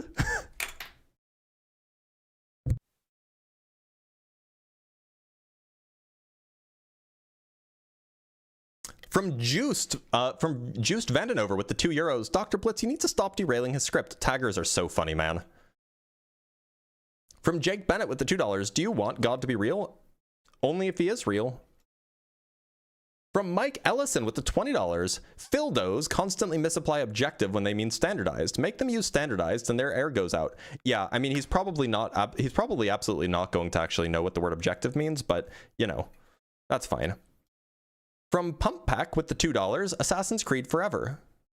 I haven't played Assassin's Creed before. I know about it, though. From Pump Pack again with the $2, there is no God, there is only Zool. No, there is no God, there is only lava. From Glitterlock with the $10, Blitz, I don't think objective X exists, period. Caller, then how can you get to objective X in your worldview? Checkmate, atheists. That's what happens. Like, they're like, how do you get objective morals? And I'm like, I don't think that they are objective. You're right. I think that this is a problem. And then how do you get objective? Like, I don't think that they are. From Why Am I Still Here with the £2. May I try to change your worldview? I think I can. Aha. Oh, sure you can. Just hop in the guest box. From Binary Ghosts with the $5. Oh, that's my favorite kind of Christian. The, quote, if it wasn't for the threat of hell, I'd be a monster type. Yeah, that's really rough, right? From D20 with the 5 Canuck bucks. In the name of their religion, people do be going around killing each other. Caller is concussed. They do. From Draco's Rose with the $5, Dr. Blitz to Dwenis, say hello to my little friend, Ian. Yeah, like, look, I was nice compared to how Ian is going to treat that guy. From Ekipo with the €2, precepts are a waste of breath. They are. It's unfortunate, isn't it? From Simeon Urchin with the $5, the way Christians talk about nihilists piss me off. I'm a nihilist, specifically an optimistic nihilist. They always, without fail, strawman the view. Most pre-suppers, anyway, will strawman any view that they haven't heard of. From L'Oreal Ashley with the $20. Thank you so much, L'Oreal. Atheists? Absolutely not. We worship the almighty lava. We don't pray, we just stare and wait for the wax to reveal its will, and from it we derive our moral code. True. I should have brought that up, but you know, he wanted to debate an atheist, so I put on my atheist hat. From Binary Ghost with the $5, being incredulous about someone calling Molyneux a philosopher is not an argument, as he himself would point out. Checkmate, atheist. Oh, you got me. I've been had. And our last super chat before we move on, from Chris with the 50 Norwegian kroners. What a pain that was. Maybe he'd listen if he were muted more, but he'd probably just rant to himself. That's true. He absolutely would. Oh, we have a few more to go through. Sorry. Not sorry. From Morton Steinhauer, sending 5 Dr. Blitz gift memberships. Now you guys have access to the debate notes and the emojis, those of you who just received the 5 Dr. Blitz gift memberships. That's cool. And from Tim Davidson, with the $5, where do atheists get their morals from? Empathy, you monster. Yeah, I mean, like, it's pretty obvious, right? Yeah, that was, Oh, brother, this guy stinks! I should have used that. That was definitely one of those moments. All right, let's bring up our next guest from TikTok.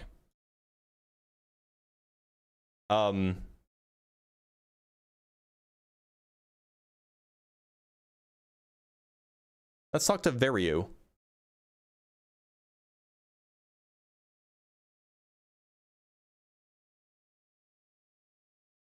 All right, looks like Veriu's not coming. Like she said. Do not come. Like she said, do not come, Veriu. Hello. Top Geese, how's it going? Great. I have a few questions. Just to Top say, Geese, before you ask your questions, do you believe Yes. in a god? Kind of, yes. Kind of, yes. How old are you, Top yeah. Geese? I am 15. Oh, you can't be here. Sorry, bud. It's 18 plus. All right, we have another guest from Discord. Bring them on. Corpuscular Crow. Corpuscular, how's it going? You're on, Corpuscular. You're here. Corpuscular. Corpuscular. All right, looks like Corpuscular's not here. Let's talk to Jaxie. Jaxie, you're on.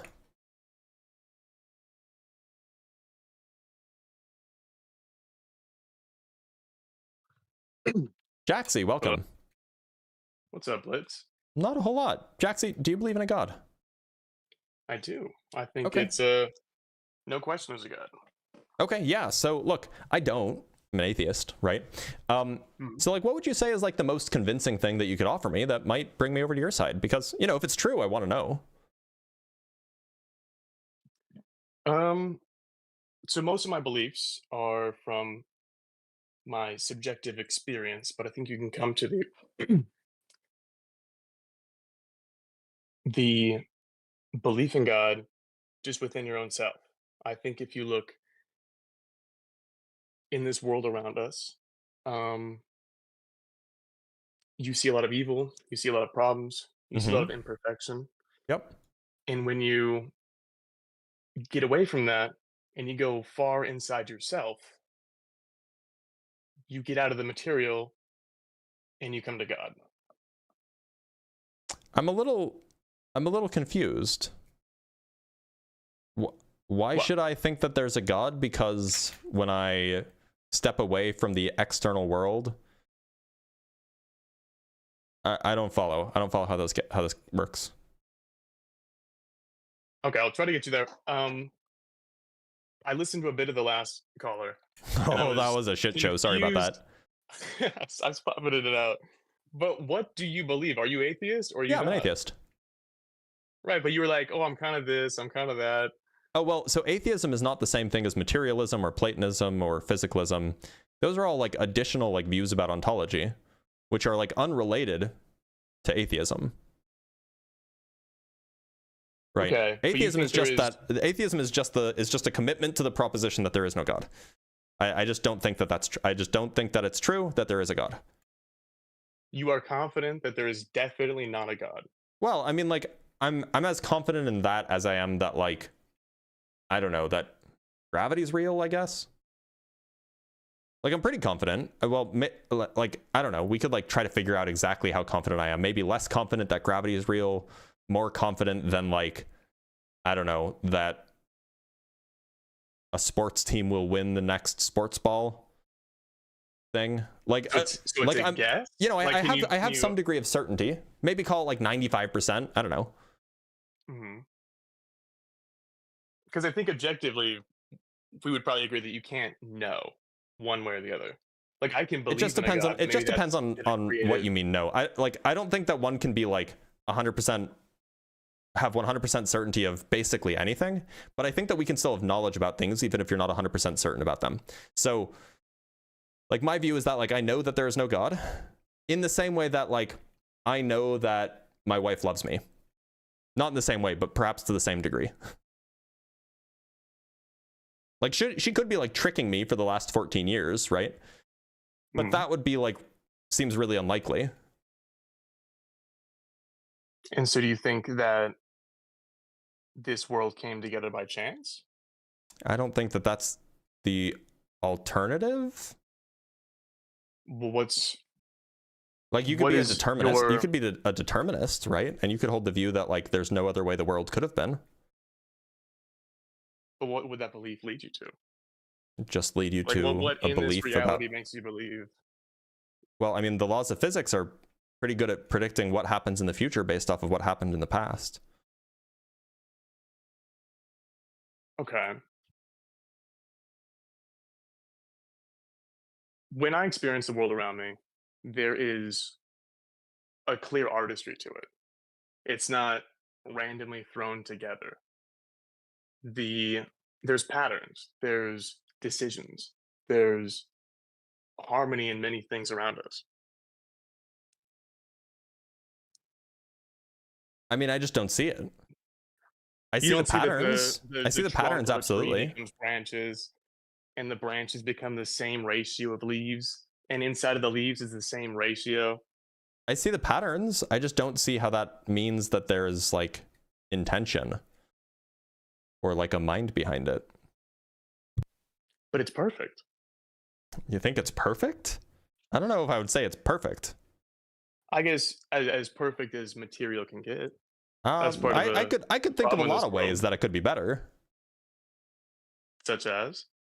Like imagine a world where the only way that a human penis would get erect is if the other party was consented and like emitted specific consent pheromones.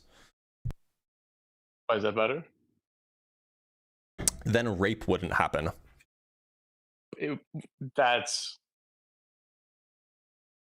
kind of silly. It's silly to think that if rape didn't happen, the world would be better. No, that's not what I said. I said if if my dick could only get erect if someone else was in the room, how's that better? Emitting certain pheromones? Why would that be silly? What? Okay. Do we have another example that's less juvenile? Juvenile. Look, I'm not a fan of rape. I don't know about you. Okay, I don't want to. This is like a dead end. Okay. Here, I'll give you another example. How about, you know, our, what's another example of, how about we have as many, cancer regulating genes as elephants do so that people don't get cancer until they're very, very old? So why do bad things happen? Why do we get cancer?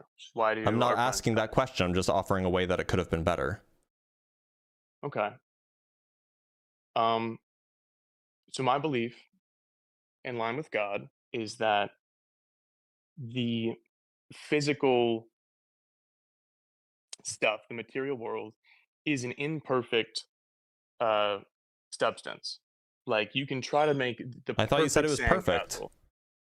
It is. For material, it's perfect. But I just offered a way it could be better. For a sandcastle, you could polish the sand, you could do everything. Didn't I and just it's still offer a gonna way that it could be crumble a better, little though? bit. It's gonna crumble a little bit.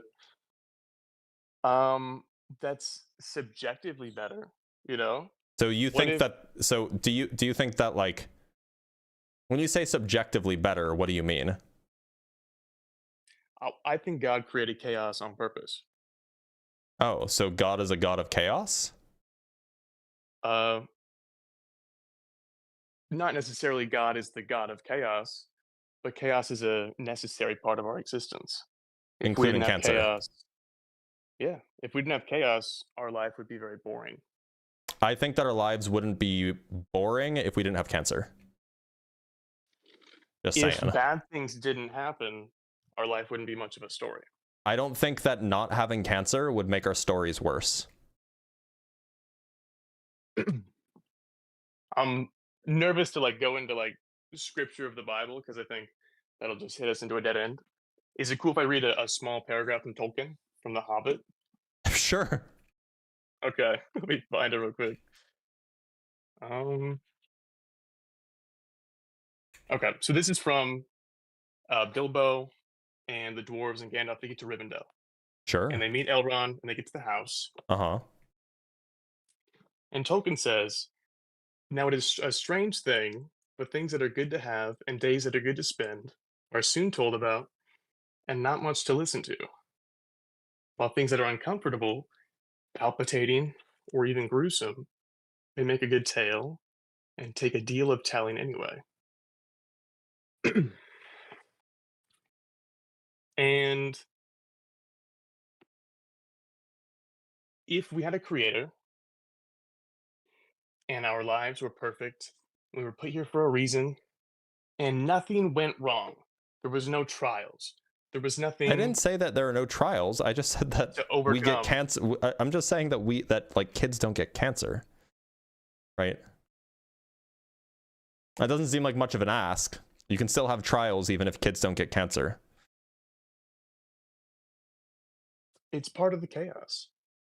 It doesn't have to be, though. Chaos isn't necessarily Does it bad. have to be part of the chaos? You can have a chaotically incredible thing happen. Wait, hold But- on. Let's not get off the cancer. Is the cancer a necessary part of the chaos? We could say it's necessary. We could say it's not necessary. Which I one don't would you think we say? can come to that conclusion. I think that it is. Well, we can analyze both options, right? Sure. My mother had cancer when I Sorry to was hear that. 8 months old. My father had cancer when I was, well, my whole life up until I was 11. Then he stopped having cancer. That's rough. I didn't have to go through that because I was very young, but she luckily came through it, and others Ah. aren't so lucky.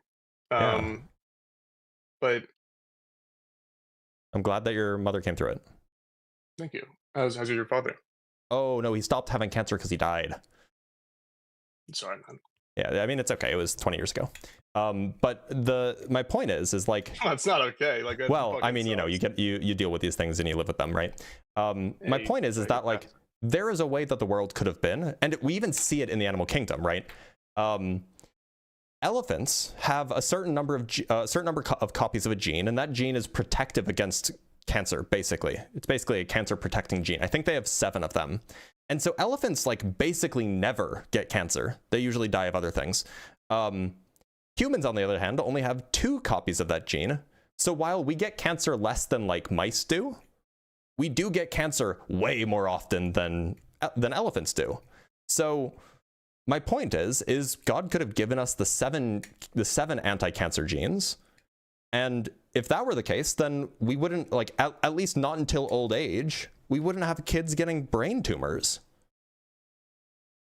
Sure, he could have. And that seems like it's just better.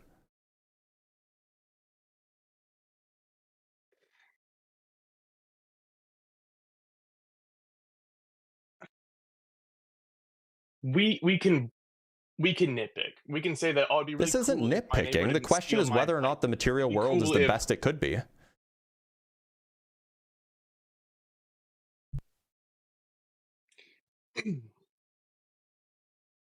But that's not the point. That's not the point of the chaos. That's not the point of our stories. The Garden of Eden was perfect, right? Well, I parable, would say it was no, it wasn't. Because why the fuck would God allow like the most evil being ever to just wander into the garden if it was perfect? Maybe it wasn't Satan. We don't know. He was the serpent. He was a serpent. He might not have been Satan. Okay. So if your view is that it wasn't Satan, why would God let a serpent, who he know was a deceiver, wander into the garden? Seems kind of weird. It's part of the parable. It's the But then it's not perfect, right? There was a deceptive snake hanging out in there. what the moral of the Garden of Eden is. It's not to disobey. It's to seek knowledge. And if you seek the truth in this world and you try to find reason for everything around you, it does not give you happiness. It doesn't give you fulfillment. It doesn't create, if you find the truth in this world, it's not going to make the Wait a rest minute. of your Are you life, saying oh, that I know the where it's going. are you saying that the message for the Garden of Eden story is that you shouldn't seek knowledge? Yeah. I hate to do this, but y'all, if anybody here is listening and is considering Christianity and takes like a scientific view of the world, like, this is what you have to look forward to. No, Because- it's not. This is my own perception of it. I'm not speaking on behalf of all Christians.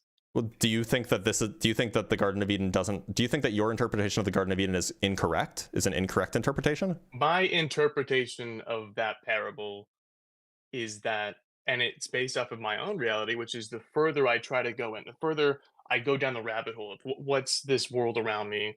What's this existence? What's real? Like, what do I need to believe in? Why I need to be correct?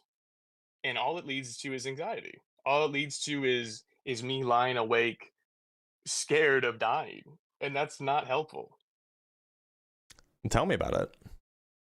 I mean, look, I get it, but my point is that it sounds like you're saying that this is how it should be interpreted, right?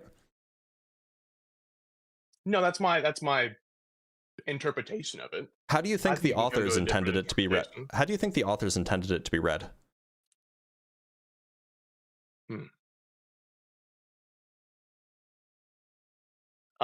The author could have written it with a different interpretation in mind, and I still think that mine isn't wrong. So, in your view, it's a parable? Do you think it actually happened? No. So, and you're a Christian, right? Yeah. Read Psalm 78. Then where did original sin come from? Give ear, O my people, to my law. Incline your ears to the words of my mouth. I will open my mouth in a parable. It's a book of parables. Where did original sin come from then?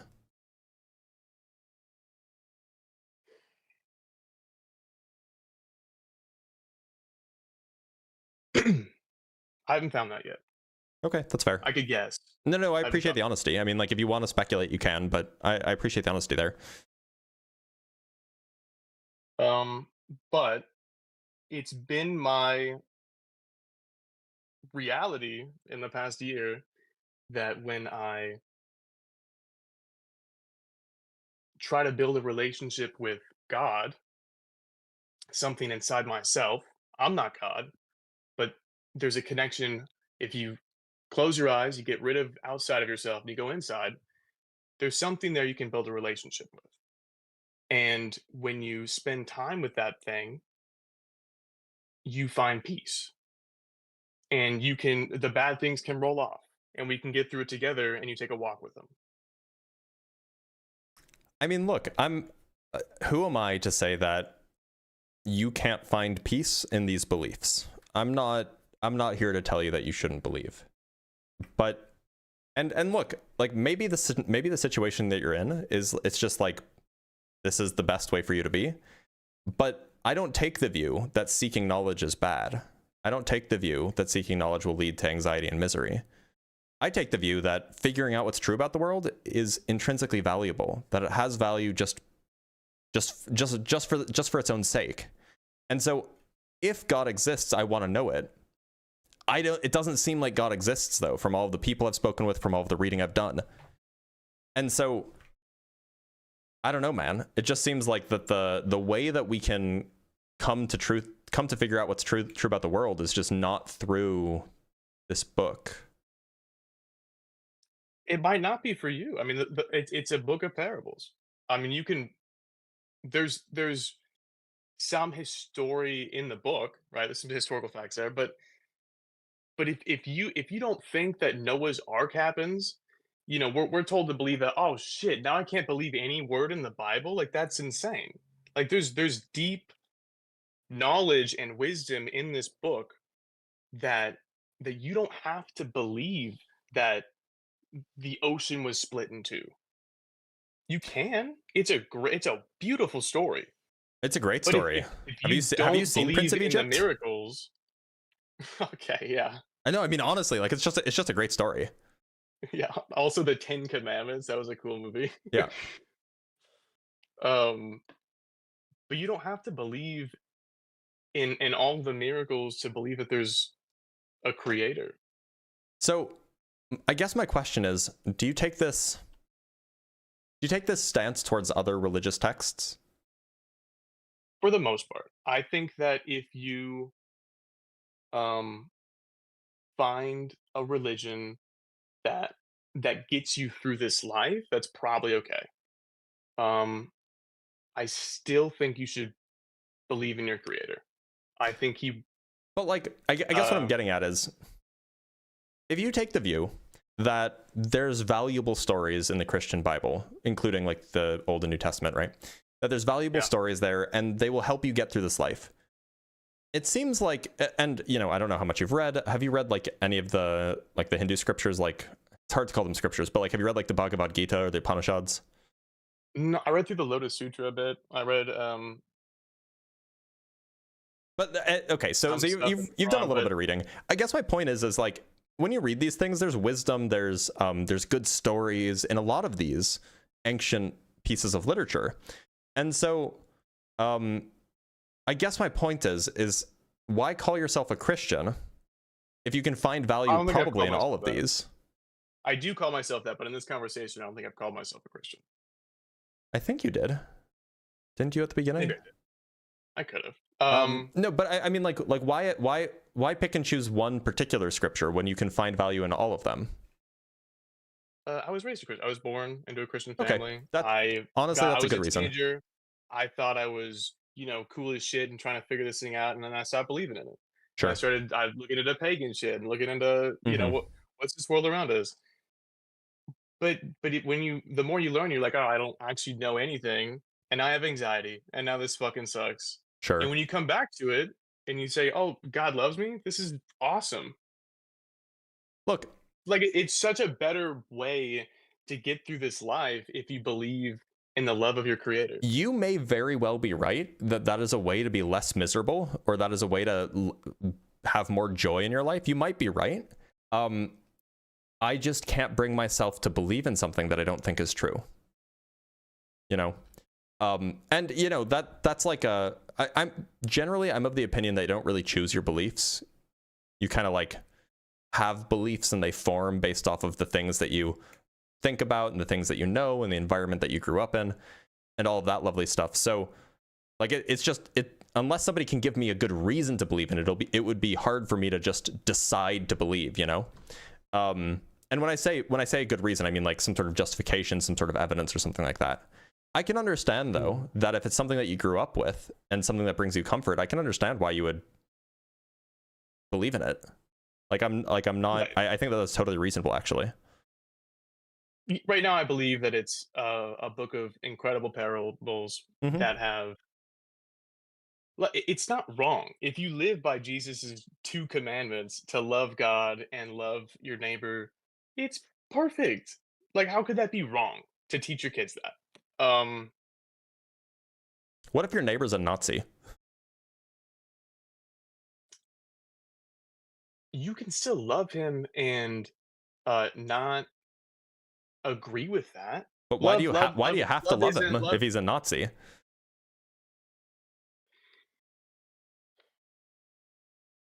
If you love him, you would try to lead him in a better direction.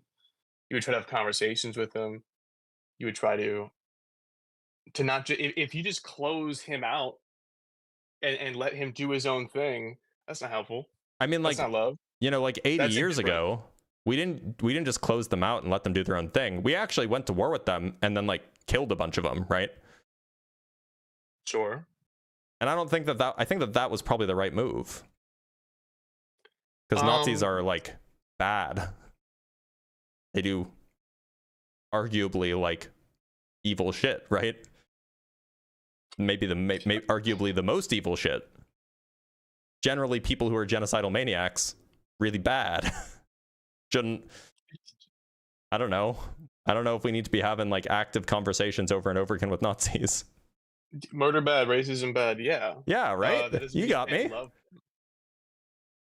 I don't know. Why would I love a murderer? Well, I mean, if you want a inside reason, it will make your spirit stronger. It's a hard thing to love someone like that. But if you show them love, it will just like maybe, gee, what if you showed them love and they stopped being a dickhead? Wouldn't that be better? Sure. Than to just shun them out or I just kill think them? that's generally like, I don't know. I think that as a general rule, it's probably good to just like default to like loving people. But like my general view is like, I don't know. You don't need to love everybody, especially not Nazis and, you know, genocidal maniacs. I don't know. I feel like you don't need to. Is an important word in the love thy neighbor. It's not love, you know. It's what? Someone 3 continents away. Well, Maybe that's what I think that's meant, weird too, right? Like, why should I care more about a guy that lives next to me rather than like somebody who's suffering, you know, a continent away? I think that's super important actually, because this is going to get into maybe a a super deep rabbit hole, but so it's not beneficial for us to care what happens in Ukraine, in my opinion. Like I'll just take that for instance. We can be very empathetic and emotional and care and want to send help and all these things. Yes. But there's a homeless dude right there. There's, you know, a lady crying. There's things that you can do. You could pick up the in and out garbage that someone just tossed out of the window. You can do so much things in your community, and that's going to make your life better. I don't know if sending money 3 continents away is going to make your life better more than picking up the in and out trash. That's your neighborhood, and that's what you should be focused on. When we doom scroll and we see a billion problems in the world, that's not helping us. That sucks. Okay, so, and I just want to double check. You're voting for the kinds of people who are like trying to give homes to the homeless and like, you know, clean up our environment and you know, provide healthcare to those who need it, right? I try to be an informed voter, yes, and I pick up the in and out trash. But you're voting for the people who want to provide homes for the homeless and healthcare for the needy, right? Like in our own communities? I live in California, and I would say that the people who have big talk about the homeless and want to spend billions on it aren't helping the problem. So I mean that's a slippery slope. But like there are people who are not like in power who are like, yeah, let's just give like all of the homeless people homes. You would vote for that guy, right? That. Absolutely. Okay. And you would vote for the people who are like, yeah, all those people who can't afford healthcare, let's just give them healthcare. Yes, and I'm gonna vote for the person who says we're not gonna give billions of dollars to other countries. Fuck all that. Okay. Like as long as you're consistent. I hope that so like you were a Bernie guy in like 2016, 2020? I would have voted for Bernie. I wasn't. I think I was. Well, I wouldn't have had the opportunity to vote, right? Because he didn't get to be in the primaries. You would have voted in the primaries. I would have. Okay. As long as you're consistent. Well, look, I'm gonna let you go, Jaxie, because it's been lovely. But thank you. And I should probably move on to another caller. But thank you so much for being here. Okay. Good talking to you. Likewise. That was good. I just gotta play something really quick for Jaxie. Just that way then he knows.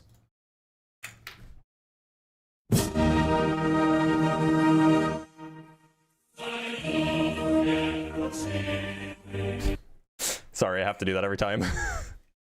Every time. It's such a good meme.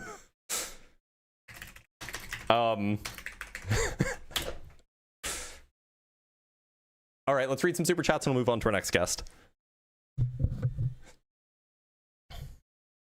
From Dr. Fudge with the $2. For the unaware, Molyneux's a massive racist. Oh yeah, no, he absolutely is. Yeah, Molyneux's like super racist. From Prometheus with the $10, sorry, from Binary Ghost with the $10, Prometheus, he taught mankind to harness fire. We also know that humans started using fire as a tool at around the same time despite geographic differences. So believe in Prometheus. True. Good point. From Pete Osco with the $2. Thank you so much, bud. Pete Osco again with the $2. I think I witnessed a blitzkrieg. You could call it that, yeah. From Monkey Bitness with the $5. What are the implications of suggesting that referring to God's word would lead to a dead end? I don't understand that question. Maybe there was a relevant question in the conversation that I just don't remember. From Chris with the $2. The Bible doesn't even say perfect. Much ignorance. Yeah, I mean, but there's generally an assumption of perfection in Christianity. From Gentleman Viking with the $5. Is the argument, quote, a creator exists because nature is perfect, except it's not, but not because of the creator, which must exist because it's perfect? Yeah, that's roughly the argument. And from Binary Ghost with the $20, enormous gift. Thank you so much. Or donation, Binary Ghost. Thank you so much. Garden of Eden story is what you tell kids who ask questions like where did things come from, why do people die, and most importantly, why they need to listen to their parents and stop hanging out with that troublemaker Johnny. Yeah, that's what the Garden of Eden is. It's an explanatory story, right? It's there to explain why women's periods hurt so badly. For example, from Bacon and Bush sending 10 Dr. Blitz gift memberships. That's enormous, Bacon. I appreciate you so much. It's always good to see you here. And I'm sure everybody else, all of the 10 people, appreciate their access to my debate notes now and the emojis. So check them out. If you got the gift membership, check out the debate notes. We have a few more to get through and we'll bring up our next guest. From Gravity Hits Hard with the 20 Australian dollars. That's so generous. Noah's Ark never happened. Doctor, are you really 7'4"? I'm actually 7'6". Turns out. 6 inches and 7 feet, you know. From Mike B. Den with the $5. I've been following you from the very beginning on TikTok, and I just gotta say, I love the new Blitz. Spicy. Well, this isn't new. I'm just in a mood. From Gravity Hits Hard with the 10 Australian dollars. Driving my truck around Australia listening to Dr. Blitz. Thanks, mate. I got you. And the last one for right now, can I debate, from Why Am I Still Here? Can I debate you? I'm in the waiting room. What is your username? I don't know what your username is, so it'll be hard for me to tell. That said, Kana-Bot was the first person in the list right now, so I'm going to bring them up for a conversation. Hello? Khan, how's it going?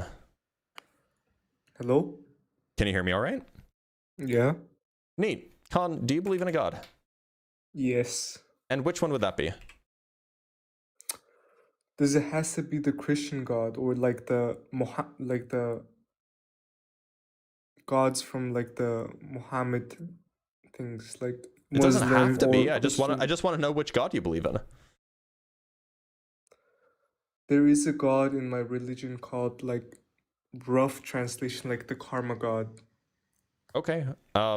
What properties does this being have? It's basically just like if you harm someone in a bad way or like you cause someone like a negative experience, the experience will come back to you. But I asked what properties this god has. Yeah, he returns the favor you do to people. Okay, did he create back the to universe? yourself. Yeah, some people say he did, some people say he didn't. I'm from like Mongolia, so like it's kind of weird. I don't know. There's Okay. many religions mixed in. So, okay, why should I think that there is such a thing? Because obviously, like, there are people who are really, really, really evil, right? And they Yeah. live great lives and they live till they're 100, right?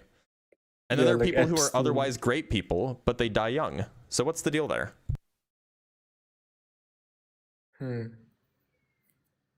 It's because maybe people who do such things maybe have done such good things to other people while harming others, and people such as the creator, not the creator, like the karma god, as I said, judges people based on what they did for majority of people, not like everyone, not like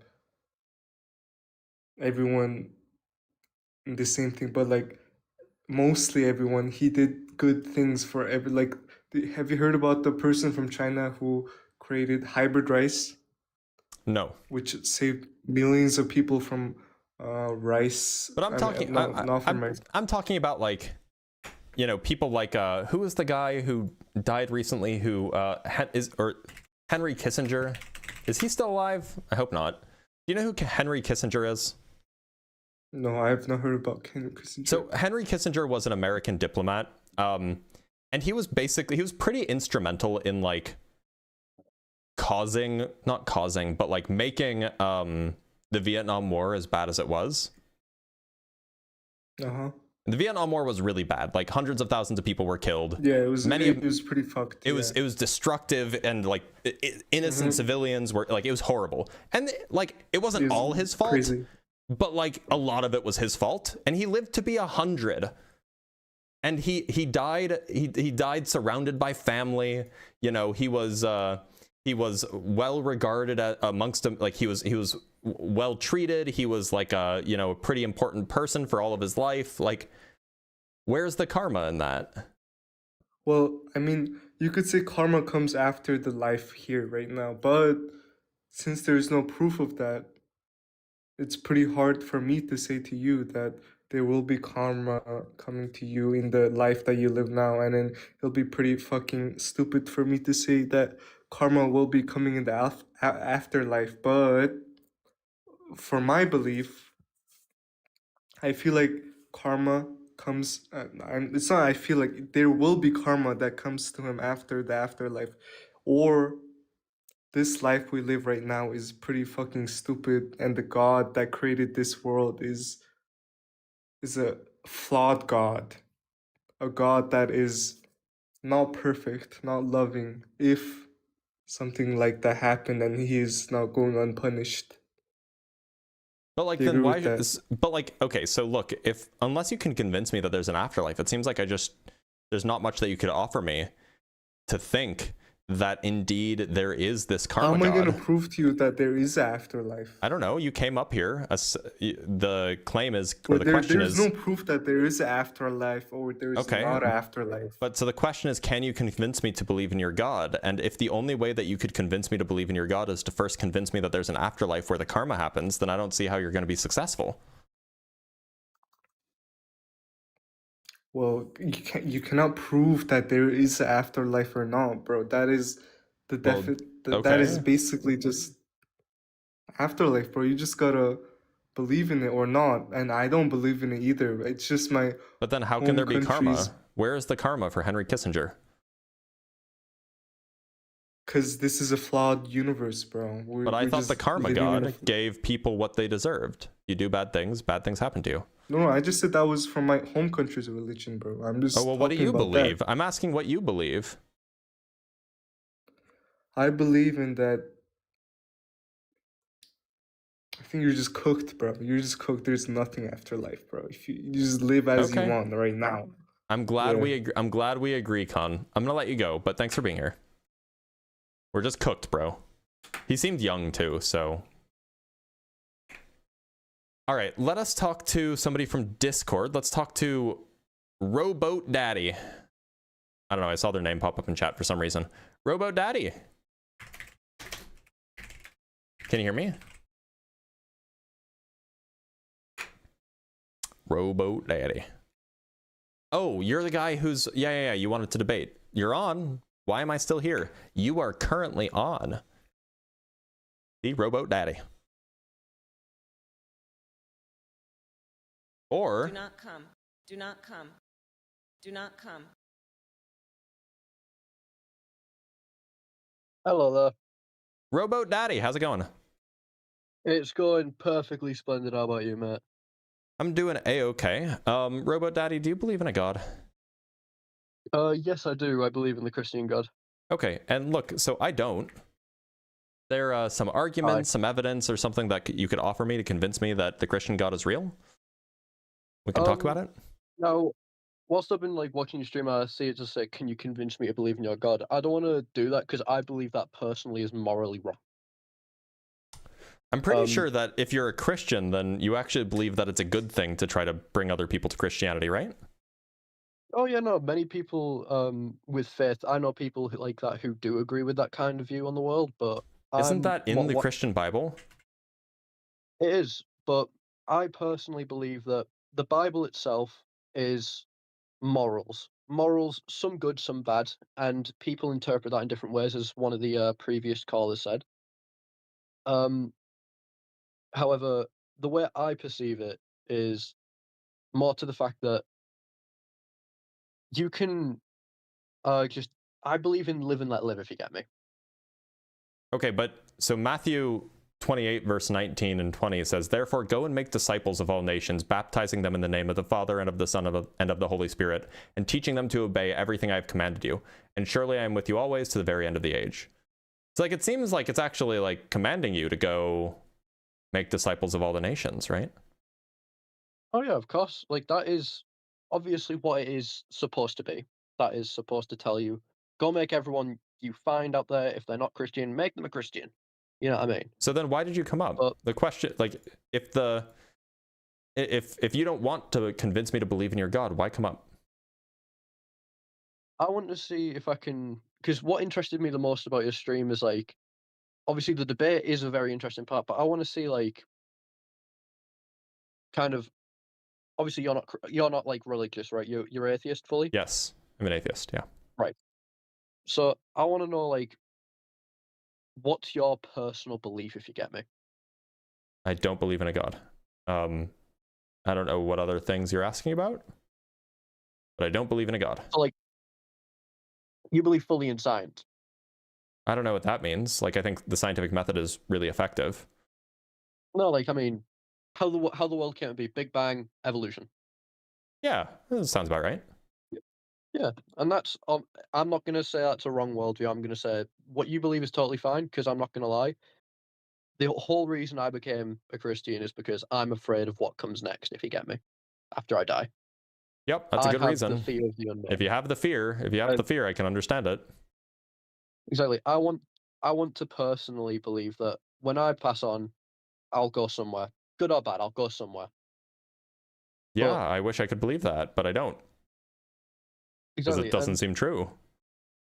All I want to say to try and convince you is, like, no matter what religion you choose, or if you ever do, if you don't, again, whatever you want to do, but I want you to just try and find comfort in what you seek, if you get me. I'm as far as my anxiety goes, it's much lower than it should. It's much lower than it should be. So I'm good. I do appreciate you looking out though. No worries whatsoever. Rowboat, I am going to let you go because it does say opposition only, but thanks for being here. No worries. Thank you so much for having me. Take care. All right, let's bring up our next guest from the YouTube or from the TikTok. Talk to CNC Kinky. Oh, hello. CNC Kinky, how's it going? Good. You don't have to call me that. You can just call me Ellie. Ellie, but got it. For this debate, I just want to frame it in like I believe in like an agnostic being that's going to be above us, more so just like a metaphysical God. I'm a little bit confused. You believe in an agnostic being? Yeah, sure. So it's just going to be someone like that's going to create like the contingent reality that exists today, right? Okay, so you believe in like you're like a deist of some kind. I'm an agnostic theist, I would say. I used to be an atheist, agnostic, and then I was an agnostic atheist. But now I'm just more so like an agnostic theist. Okay. So if you'd like, I can provide you like a formal syllogism for this debate. If you go ahead. Like, or... All right, sure. So P1 can just be a contingent. One sec. I'm just. Oh, sure. Oops, sorry. I'm just gonna jot it down so then we can have it up so we can look at it together. All right. I'm just making it all visible. That goes there. That goes there. Okay, go ahead. Yeah, so P1 is just going to be if contingent reality exists, then there must be like a necessary metaphysical ground that explains why contingent reality exists rather than nothing.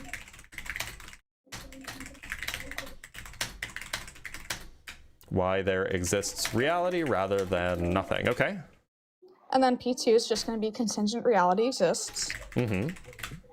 P3 is just going to be like the necessary metaphysical ground of contingent reality, must transcend like the contingent order, and cannot be like fully comprehended by finite epistemic Hold on, you're adding a whole agents. lot. Slow down. Repeat that. I'm trying to keep up. Sorry. The necessary metaphysical grounds of reality. Continue.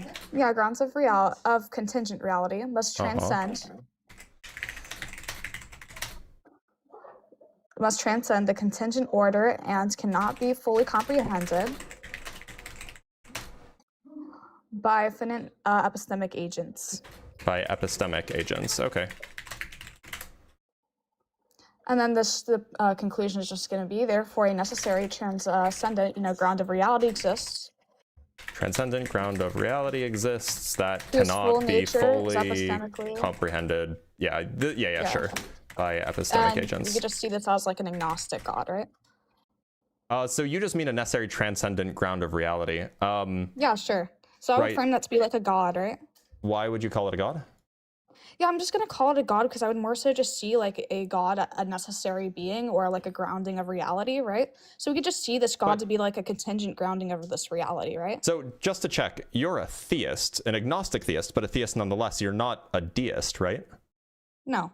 Okay, so it seems so what is your distinction? How do you distinguish between deism and theism? How I would distinct that, I mean, it's just gonna be like what you would say defines like a what's it called? Sorry, a deist. Like, what would you define a deist to be? A deist is usually somebody who holds the position that there is some sort of divine being, some sort of entity, perhaps a metaphysical entity, that is responsible for either creating or grounding or whatever preferred word you want to use for the universe, and then doesn't really have any other properties beyond that. Sure. So I would more so say that like I mean, I guess you could fit it into this actually, because I would just more so say like an agnostic god that I would be holding to. It's just going to be that there is exists a necessary ground of being. This ground explains contingent reality. It is full nature, transcends from like human epistemic access, etc. So that's what I would like ground this to be in. Okay, so I understand the thing that you're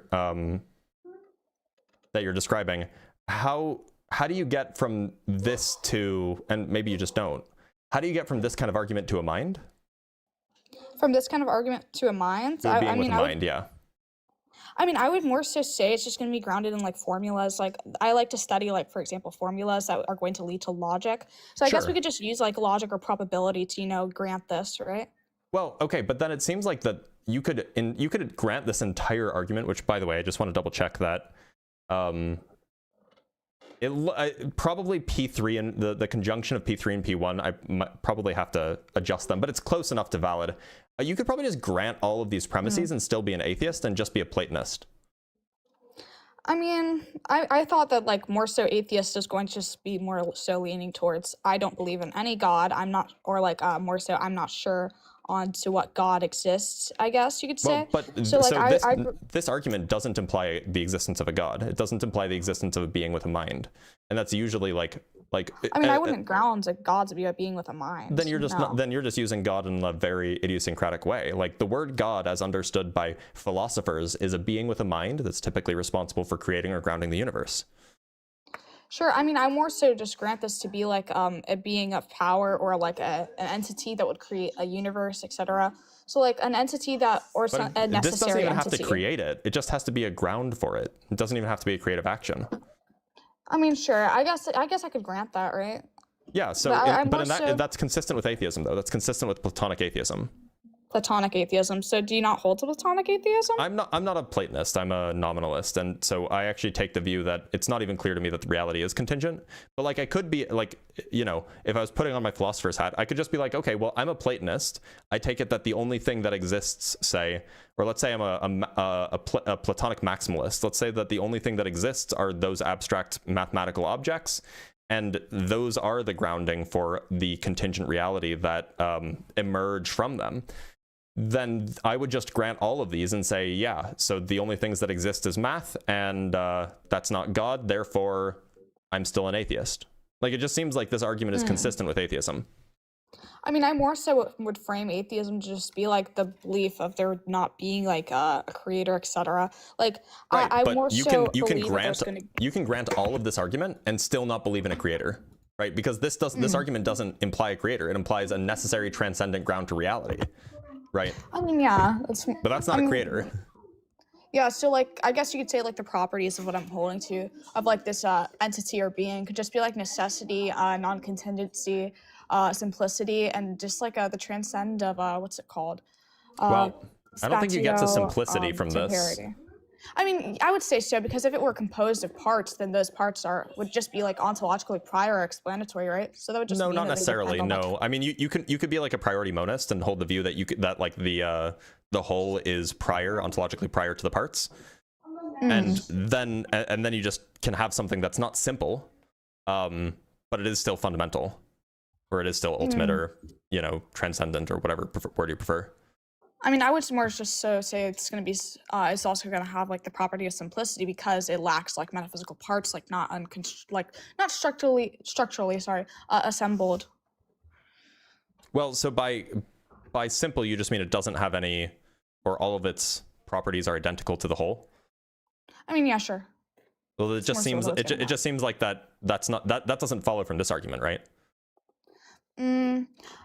Actually, probably not simplicity then, actually. I would more so say like explanatory sufficiency, more so. Yeah, that's probably true. It has to be able to sufficiently explain the contingent reality. That's probably true. If you grant it, like, yeah, definitely. But again, that doesn't get you to a god, at least as understood by philosophers in the West, right?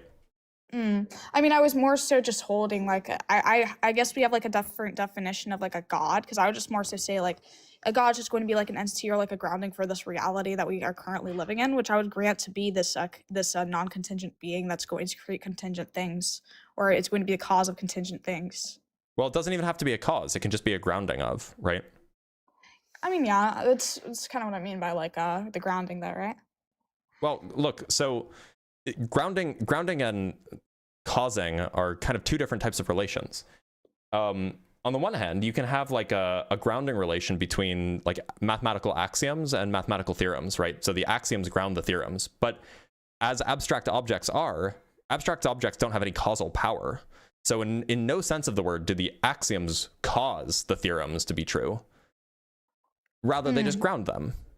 They just ground the truth of the theorems. And so all we get from this argument is a grounding object, not necessarily a causing object.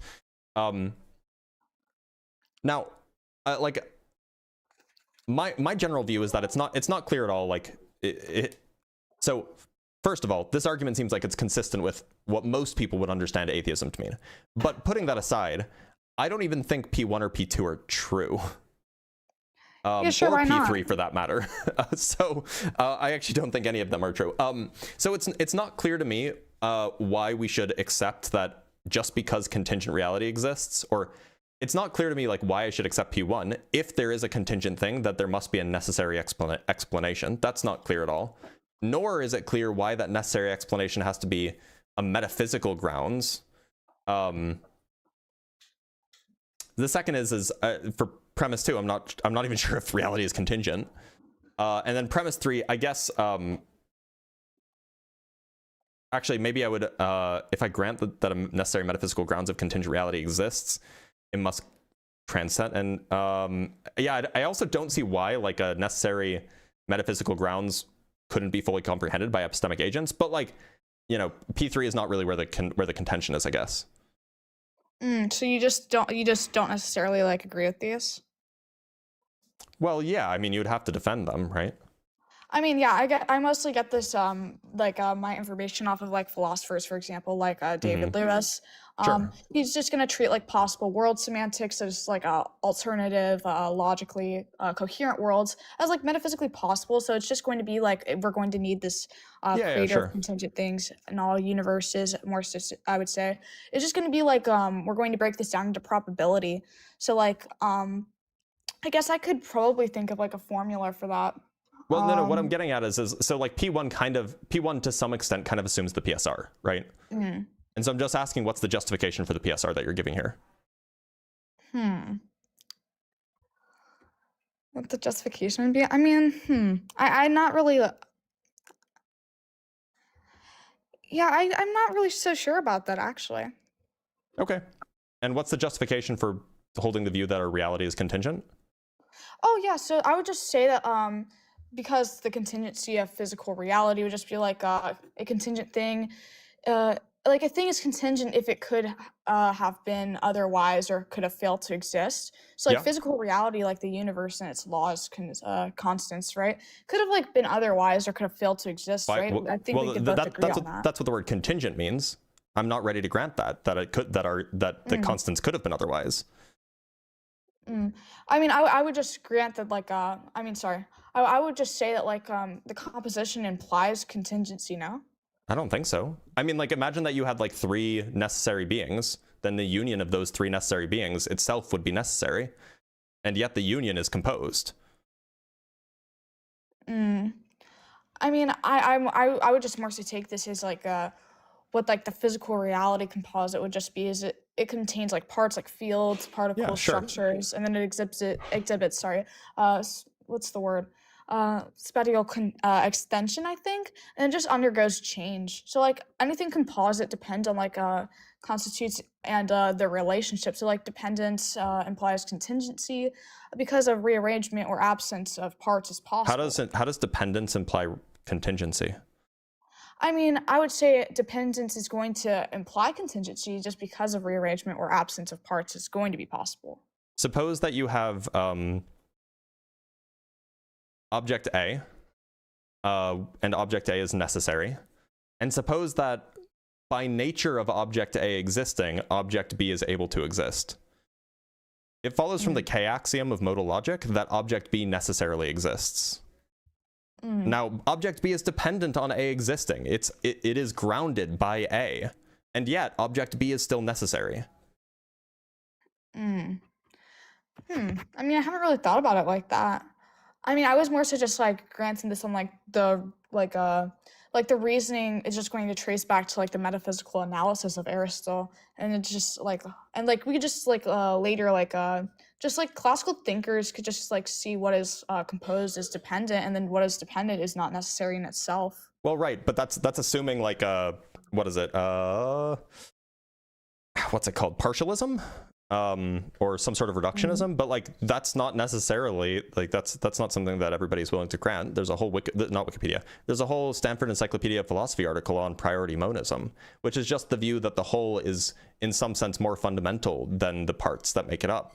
A good example of this, by the way, that we see this in reality is in quantum mechanics. You can have an entangled system where you cannot fully describe the system merely by the states of the things that make up the entangled system. Rather, the entangled system is more fundamental as like the composite of the 2 objects than the individual objects themselves. There's more to learn about the system by looking at it in its entirety than what you can learn about it from looking at its parts. So this is at least a way to think about why priority monism shouldn't be thrown away from the get-go. I mean, yeah, I don't really have like let's say like a refutation towards that. Sorry, this is like my first time debating on this. You're fine. But yeah, I don't really have like a refutation towards that. I'm probably just gonna go now, but you know, it was good debating you. Is there anything that you think I should add to my argument? What you should do, and this is not something explicitly that you should like add, but what you should do is you should look up on like Platonism and see if you can figure out a way to add to your argument a way that will exclude Platonism, for example, from your conclusion, because otherwise you can end up with atheists who grant everything and are still atheists because the conclusion doesn't necessarily get you to theism or some sort of deism. It gets you to some sort of necessary grounding, right? Oh yeah, of course. Thank you for debating with me. This is like very educational. I appreciate this. Yeah, of course. Take care. She was fine.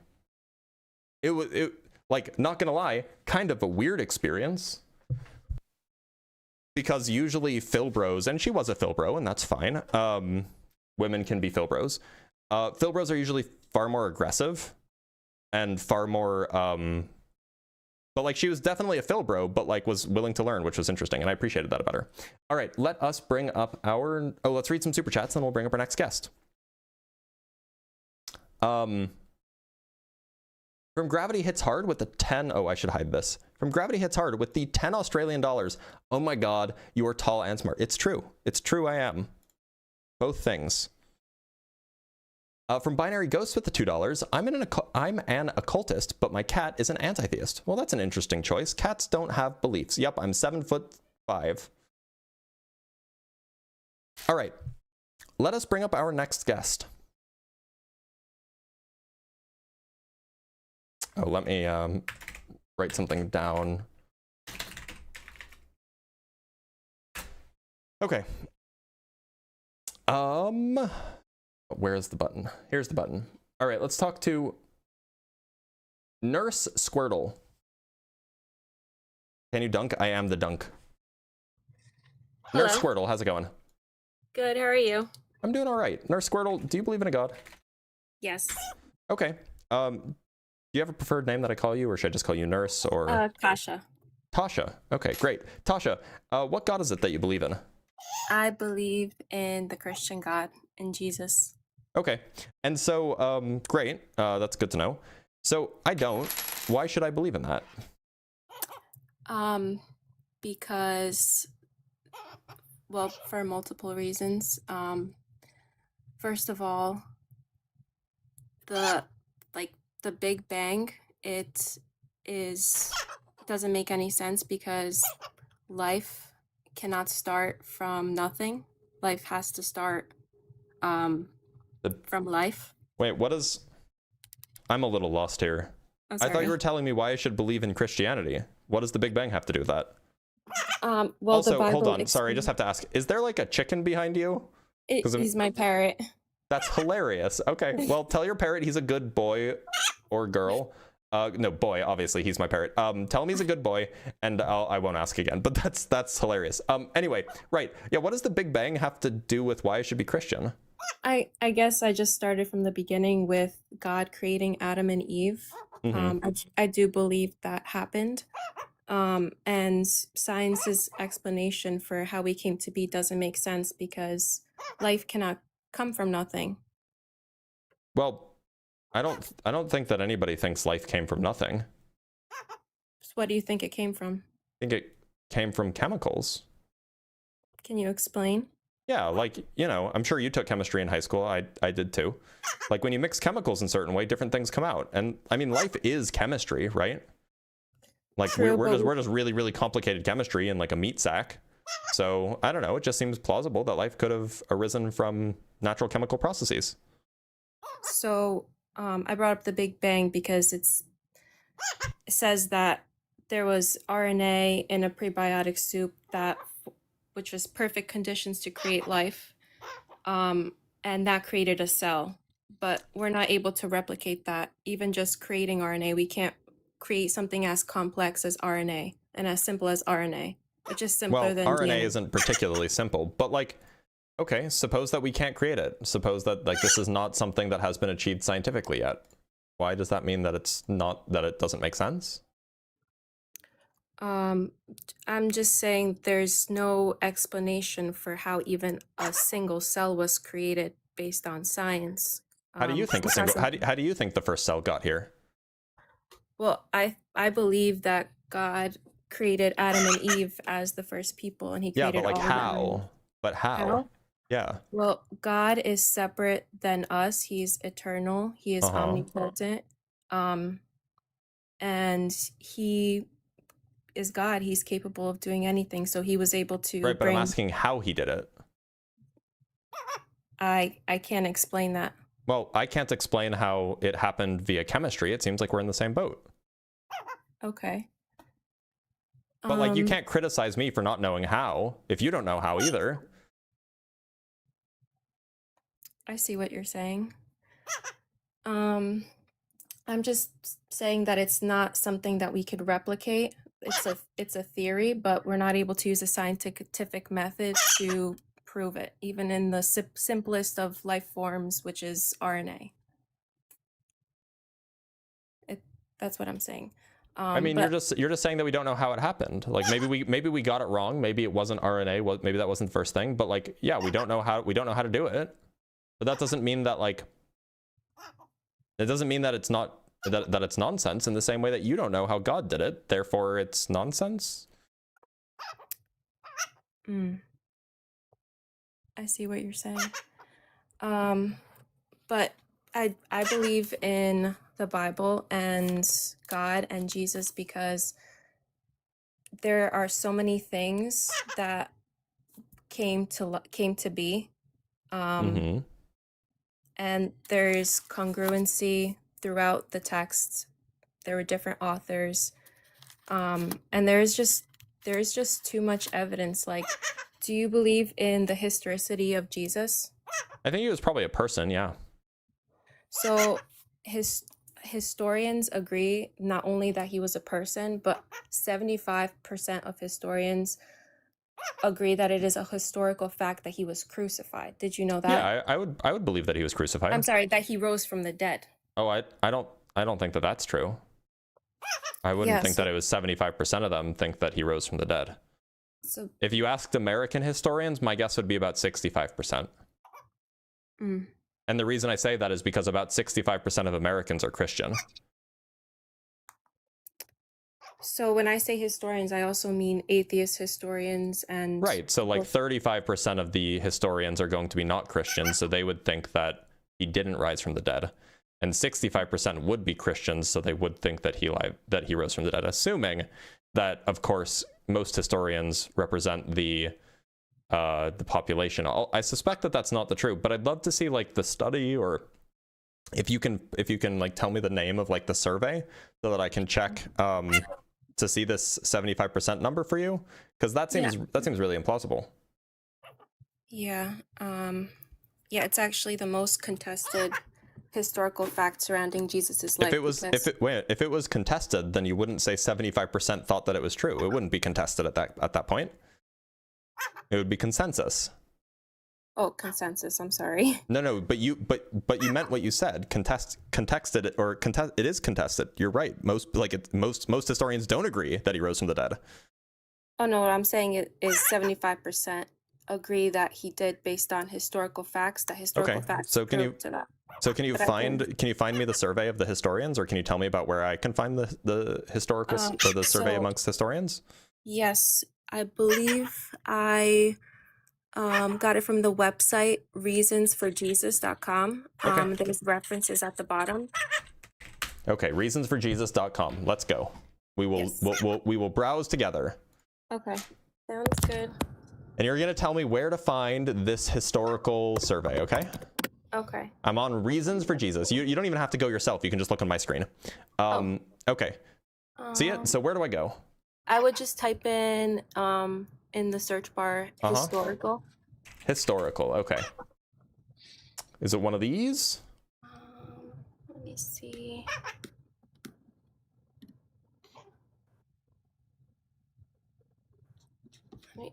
Maybe I put in historians. Or resurrection. Maybe I'll put in historian and resurrection. Oh, it's 12 historical facts. Is it 5 facts concerning Jesus' resurrection most scholars agree with? I don't see that one, but I think that one would be good too. The one that I'm looking at is 12 historical facts about the resurrection of Jesus most scholars agree Okay, upon. 12 historical facts about the resurrection of Jesus. Let's see if we can find that. Yeah, okay, cool. This seems like it's a cracked.com website, but for Jesus, which is fun. Okay, so we're going to go with right, we want to see the facts. Okay, so it doesn't seem like any of these facts are that Jesus resurrected, right? None of the 12 are that Jesus resurrected? Well, I see it's talking about what, if you scroll down, what most historians agree upon. Yep, I scrolled down, and none of these 12 facts are that Jesus resurrected. Also, by the way, just to be clear, this study this study performed by Gary Habermas is highly criticized because he basically just looked through any paper, and he basically just searched all of the articles and didn't actually check whether or not those articles were accepted historical consensus, whether or not they were written by historians, whether or not they were written by scholars. He didn't do any checking to actually verify that these were agreed upon by the majority of actual scholars. He basically just searched 3,000 random articles. So I wouldn't really trust this. It's not a particularly let me go find something for you. Gary.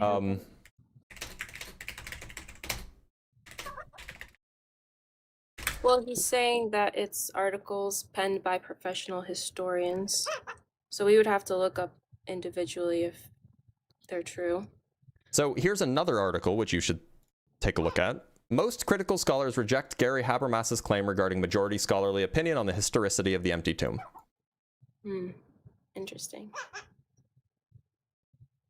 And you can go read about it, but like this claim, yeah, so I guess the claim is that the majority of New Testament scholars believe in the historicity of the empty tomb, therefore rejecting the Bible's claim that Jesus' tomb was found empty is to reject majority expert opinion, a foolish thing to do. That's the claim, but that's like not, it's probably not true that 75% actually believe that. So, well, there are so many historical facts too surrounding Jesus, such as the time when he was like the hypovolemic shock when he was pierced. Water came out, right? Well, that's the story. Well, it's really interesting because if that water came out, normally people would think that blood would come out, but because of his physical state, him being whipped hundreds of times, it made sense that he was in hypovolemic shock, which would cause fluid to build up around his heart, around his lungs, and when a person like that would be pierced, water would come out. So that's interesting. Why do you think that water would come out? Also, why are we moving away from the Gary Habermas thing? Oh, I'm sorry. That because he was in hypovolemic shock. Because hypovolemic shock, I just pulled up Cleveland Clinic. Sure. Hypovolemic shock is a serious medical condition that requires immediate treatment. A large loss of blood or fluids prevents your organs from getting the oxygen and nutrients they need to function. This can lead to organ failure and can be fatal. Prompt treatment increases your chances of survival. I don't see where any of that says that, like, if you got stabbed, water would come out. So there's fluid that builds up when if you are whipped, if you are injured, you have severe blood loss, fluid starts to accumulate. So hypovolemic shock is when you've lost too much fluids. Dehydration can cause it, which Jesus was dehydrated. He was losing dehydration or like blood loss generally. Like hypovolemic shock, I guess we can probably just define it, just means you don't have enough blood. So why would that mean that, like, when you get stabbed, water comes out?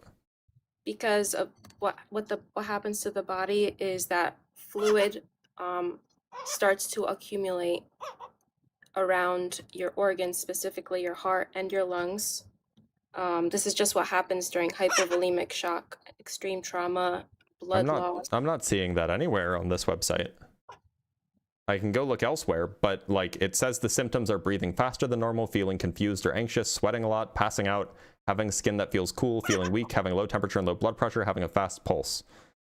And those are the symptoms. And then the things that can cause it, you may be bleeding a lot inside your body where you can't see it, or outside your body where you can see an obvious injury.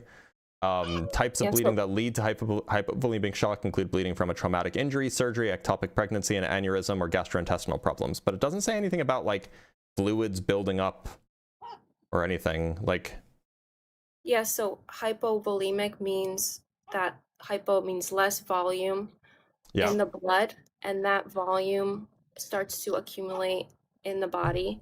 The hypovolemic shock is when you're undergoing blood loss. Well, that could be one cause of it, one cause of hypovolemic but it's not shock, but there are different types of hypovolemic shock. So your name says Nurse Squirtle. Are you a nurse? I am. Okay, so can you give me like a medical source that makes the claim that hypovolemic shock, when hypovolemic shock happens, that it's like fluid builds up in your body? Sure. I mean, you could look up fluid. Hold on. Because, like, to me, it seems kind of counterintuitive, right? If you're undergoing hypovolemic shock, that means that you're losing fluid, not that you have fluid building up somewhere. Yes, so there's different types of hypovolemic shock. For example, I can go into hypovolemic shock just if I cut an artery and lose a large amount of blood. Right. So if I'm hemorrhaging.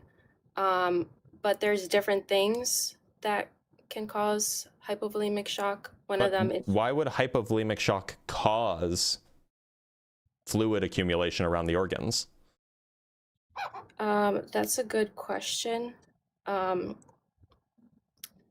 It seems like it would cause fluid loss, not fluid concentration. So what happens also is that fluid shifts from the blood to the other organs, specifically But the heart or the what lungs. fluid? The fluid in the body. Which starts ones? to shift. In the blood, in the cells. Well, I mean, so in the cells you have cytoplasm, right? In the blood, I mean, blood is the fluid. So like, what fluid specifically? Because there are like different fluids in the body. What fluid is the one that's shifting around, and why is it shifting around as a result of hypovolemic shock? That's a really good question. What kind of nurse are you? I'm a registered nurse. But then, So shouldn't you there's know like the different kinds of fluid in the body? yeah, so so fluid leaks from the blood during hypovolemic shock. The What do you- artery. I don't know. vein. What do you mean fluid leaks from the blood? The blood is the fluid, right? Mm-hmm. So what fluid leaks from the blood? That's like saying, that'd be like saying, I don't know, water leaks from chocolate milk. Like what? I don't know what that means. I'm sorry, I'm very bad at explaining. So blood can be concentrated, Yeah, sure. and when you're dehydrated or it becomes more concentrated and there's less volume, there's less fluid, there's less Sure. water. Yeah, sure. So this is, I'm sorry I can't explain it better, but it's just a known thing that happens during hypovolemic shock, which, I mean, there's different types of hypovolemic shock, but there's a shift of fluid in the body into surrounding organs, which is just, it's a known thing that happens. And that would explain why when they pierced Jesus, it was water. I mean, if the authors wanted to lie about what happened, they would say blood, but they said water because water came out, and there's a scientific explanation for that. I'm sorry I failed to explain it well. I'm just a little like, I just don't understand what's going on here. Like how, like what kind of fluid is this? Where is it shifting to? Where is it coming from? Why does hypovolemic shock make that happen? Let me see if I could explain it to you through looking it up. So it's plasma from the blood leaks into the tissue. So it's like serum. Okay, so why does it leak into the tissue when you've like in Jesus's case, he lost a lot of blood, right? So he was just like bleeding out. So why would plasma, as a result of bleeding out, why would plasma leave the blood and go start surrounding like the other tissues? So I'm looking it up here. So the capillaries, they become leaky under stress. The trauma triggers histamine and cytokine release. This makes vessels even more permeable, allowing... Where are you reading this from, by the way? Are you reading this from like a medical... No, I just Googled it. What's the source? I think this is just ChatGPT. Yeah, Oh, it's we shouldn't use ChatGPT for medicine, should we? This is just a basic explanation. I mean, if you Googled it, it should give you sources for whatever claims it's making, right? Let's see.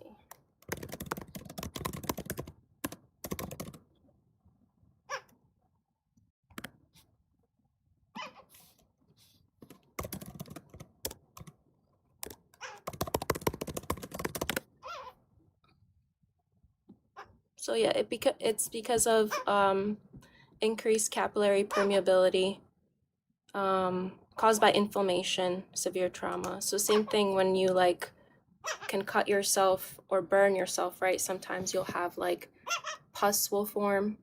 That's fluid.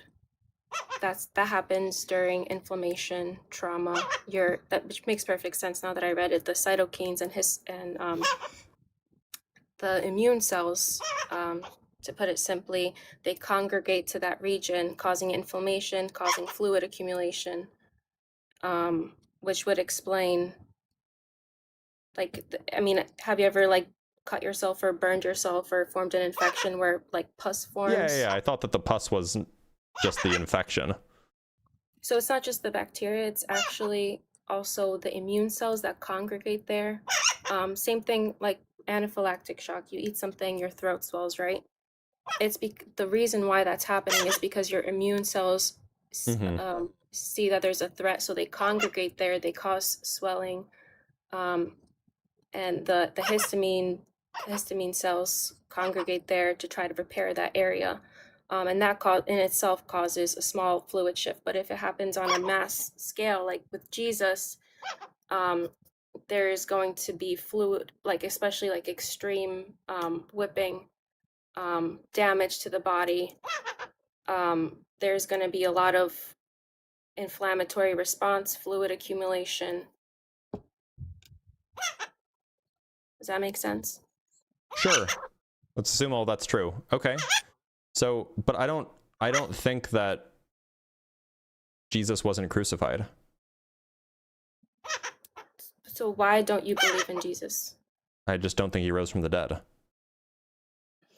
So another interesting thing is the first two people that saw that he rose from the dead were women. Two women. And if someone wanted to lie during that time, they more than likely would not use a woman to say that. I don't think that they were lying. I think that these women probably thought they saw Jesus. They were probably really, they saw the tomb was empty. Yeah, they probably hallucinated horribly, right? Because they were grieving.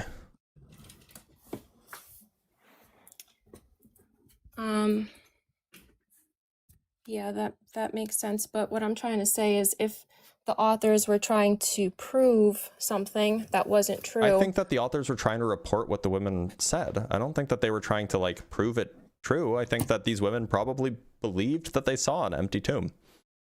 Believed that they saw what they saw. It doesn't mean it really happened. So they're like best bud or their son, right? Because wasn't Mary one of the women? Yes. Like her son and like one of her son like was just executed. You'd be grieving too. I wouldn't be surprised if you hallucinated if that happened. So I think it was Mary Magdalene, actually. It's always the other Mary. I can never keep them straight. Yeah, so like your best bud and then some other woman whose name I don't remember. Like, of course they're going to be upset. The hallucination is entirely reasonable.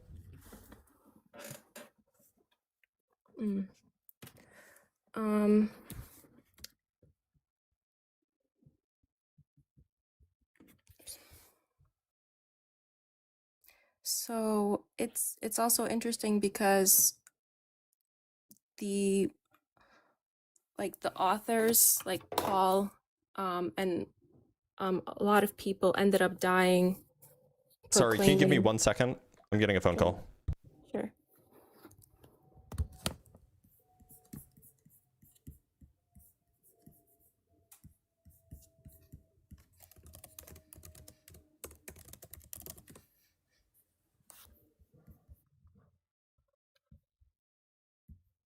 Yeah, could you call me back in like half an hour? Would that be possible?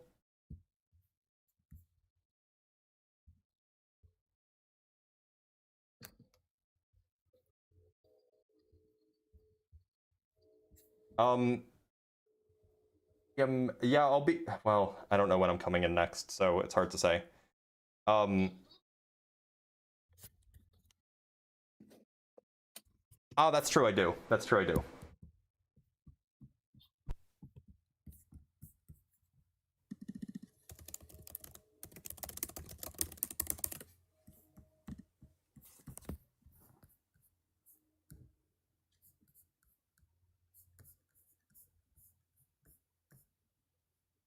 I didn't say anything that you shouldn't hear, but you know, I know you could. I know you could hear me. I know. Okay. Anyway. So. Where were we? Yeah. So the women, they possibly hallucinated.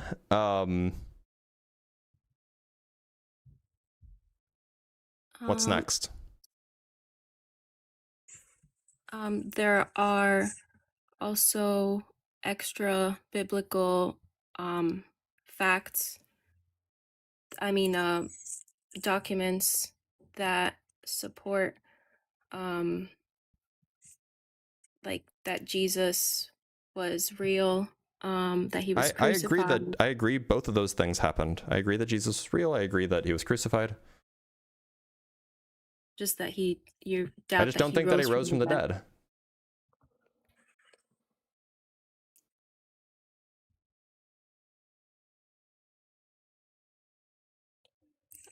I'm sorry, I can't provide more evidence right now.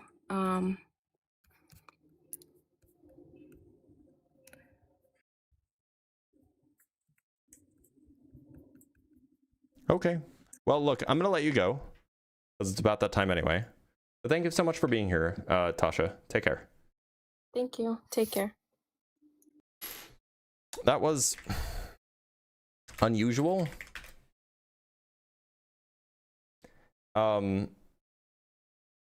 Anyway, let's read some super chats.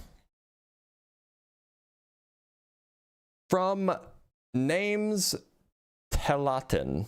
Names Telatin? With the $5, thank you so much. If matter cannot be created or destroyed, how can there be a creator? Good question. Secret answer, it's just not true that matter can't be created or destroyed. From Might You Find It Interesting with the $5, imagine being a 6-foot short king. I know, right? They're so short. They're so puny. We should point and laugh at them, at the short kings. From Binary Ghosts with the $5, life came in from about 8,000 lines of code, excluding calls to pre-existing libraries. That checks out. From Christopher Sanford with the £5, I'm sure there's a joke to be made here about parroting bad apologetics, but I'm too tired to formulate it. Yeah, that seems about right. Yeah, I mean, like, I was thinking the same thing, but... And from Zakers with the $20, have a good weekend, dude. Well, thank you so much, Zakers. Now, I'm just going to double check, make sure I didn't miss any cash apps. Thank you for the money gun, Bran. It doesn't look like I did. So it looks like we're in the clear. I think I'm going to... that email. I think I'm going to end the live here. We've been live for about 3 hours, and I have some stuff to do, and I want to go eat a snack. So thank you guys so much for being here. I will see you tomorrow. Not tomorrow. I will see you on Sunday for the regular show, the unapologetic show, if you will. And make sure to show up. If you want to get announcements about when I go live, etc., make sure to join the Discord server. If you're 18 years or older, you can go to discord.gg/drblitz. It's an awesome, cool way to go participate. And by the way, before we end the live, everybody go to @AllegedlyIan on YouTube or on TikTok or on YouTube to go raid Ian and go watch Ian. Because that's what I'm going to do. I'm going to go make myself some coffee and then I'm going to go watch Ian. So take care, everybody. And I'll see you guys on Sunday. Bye-bye.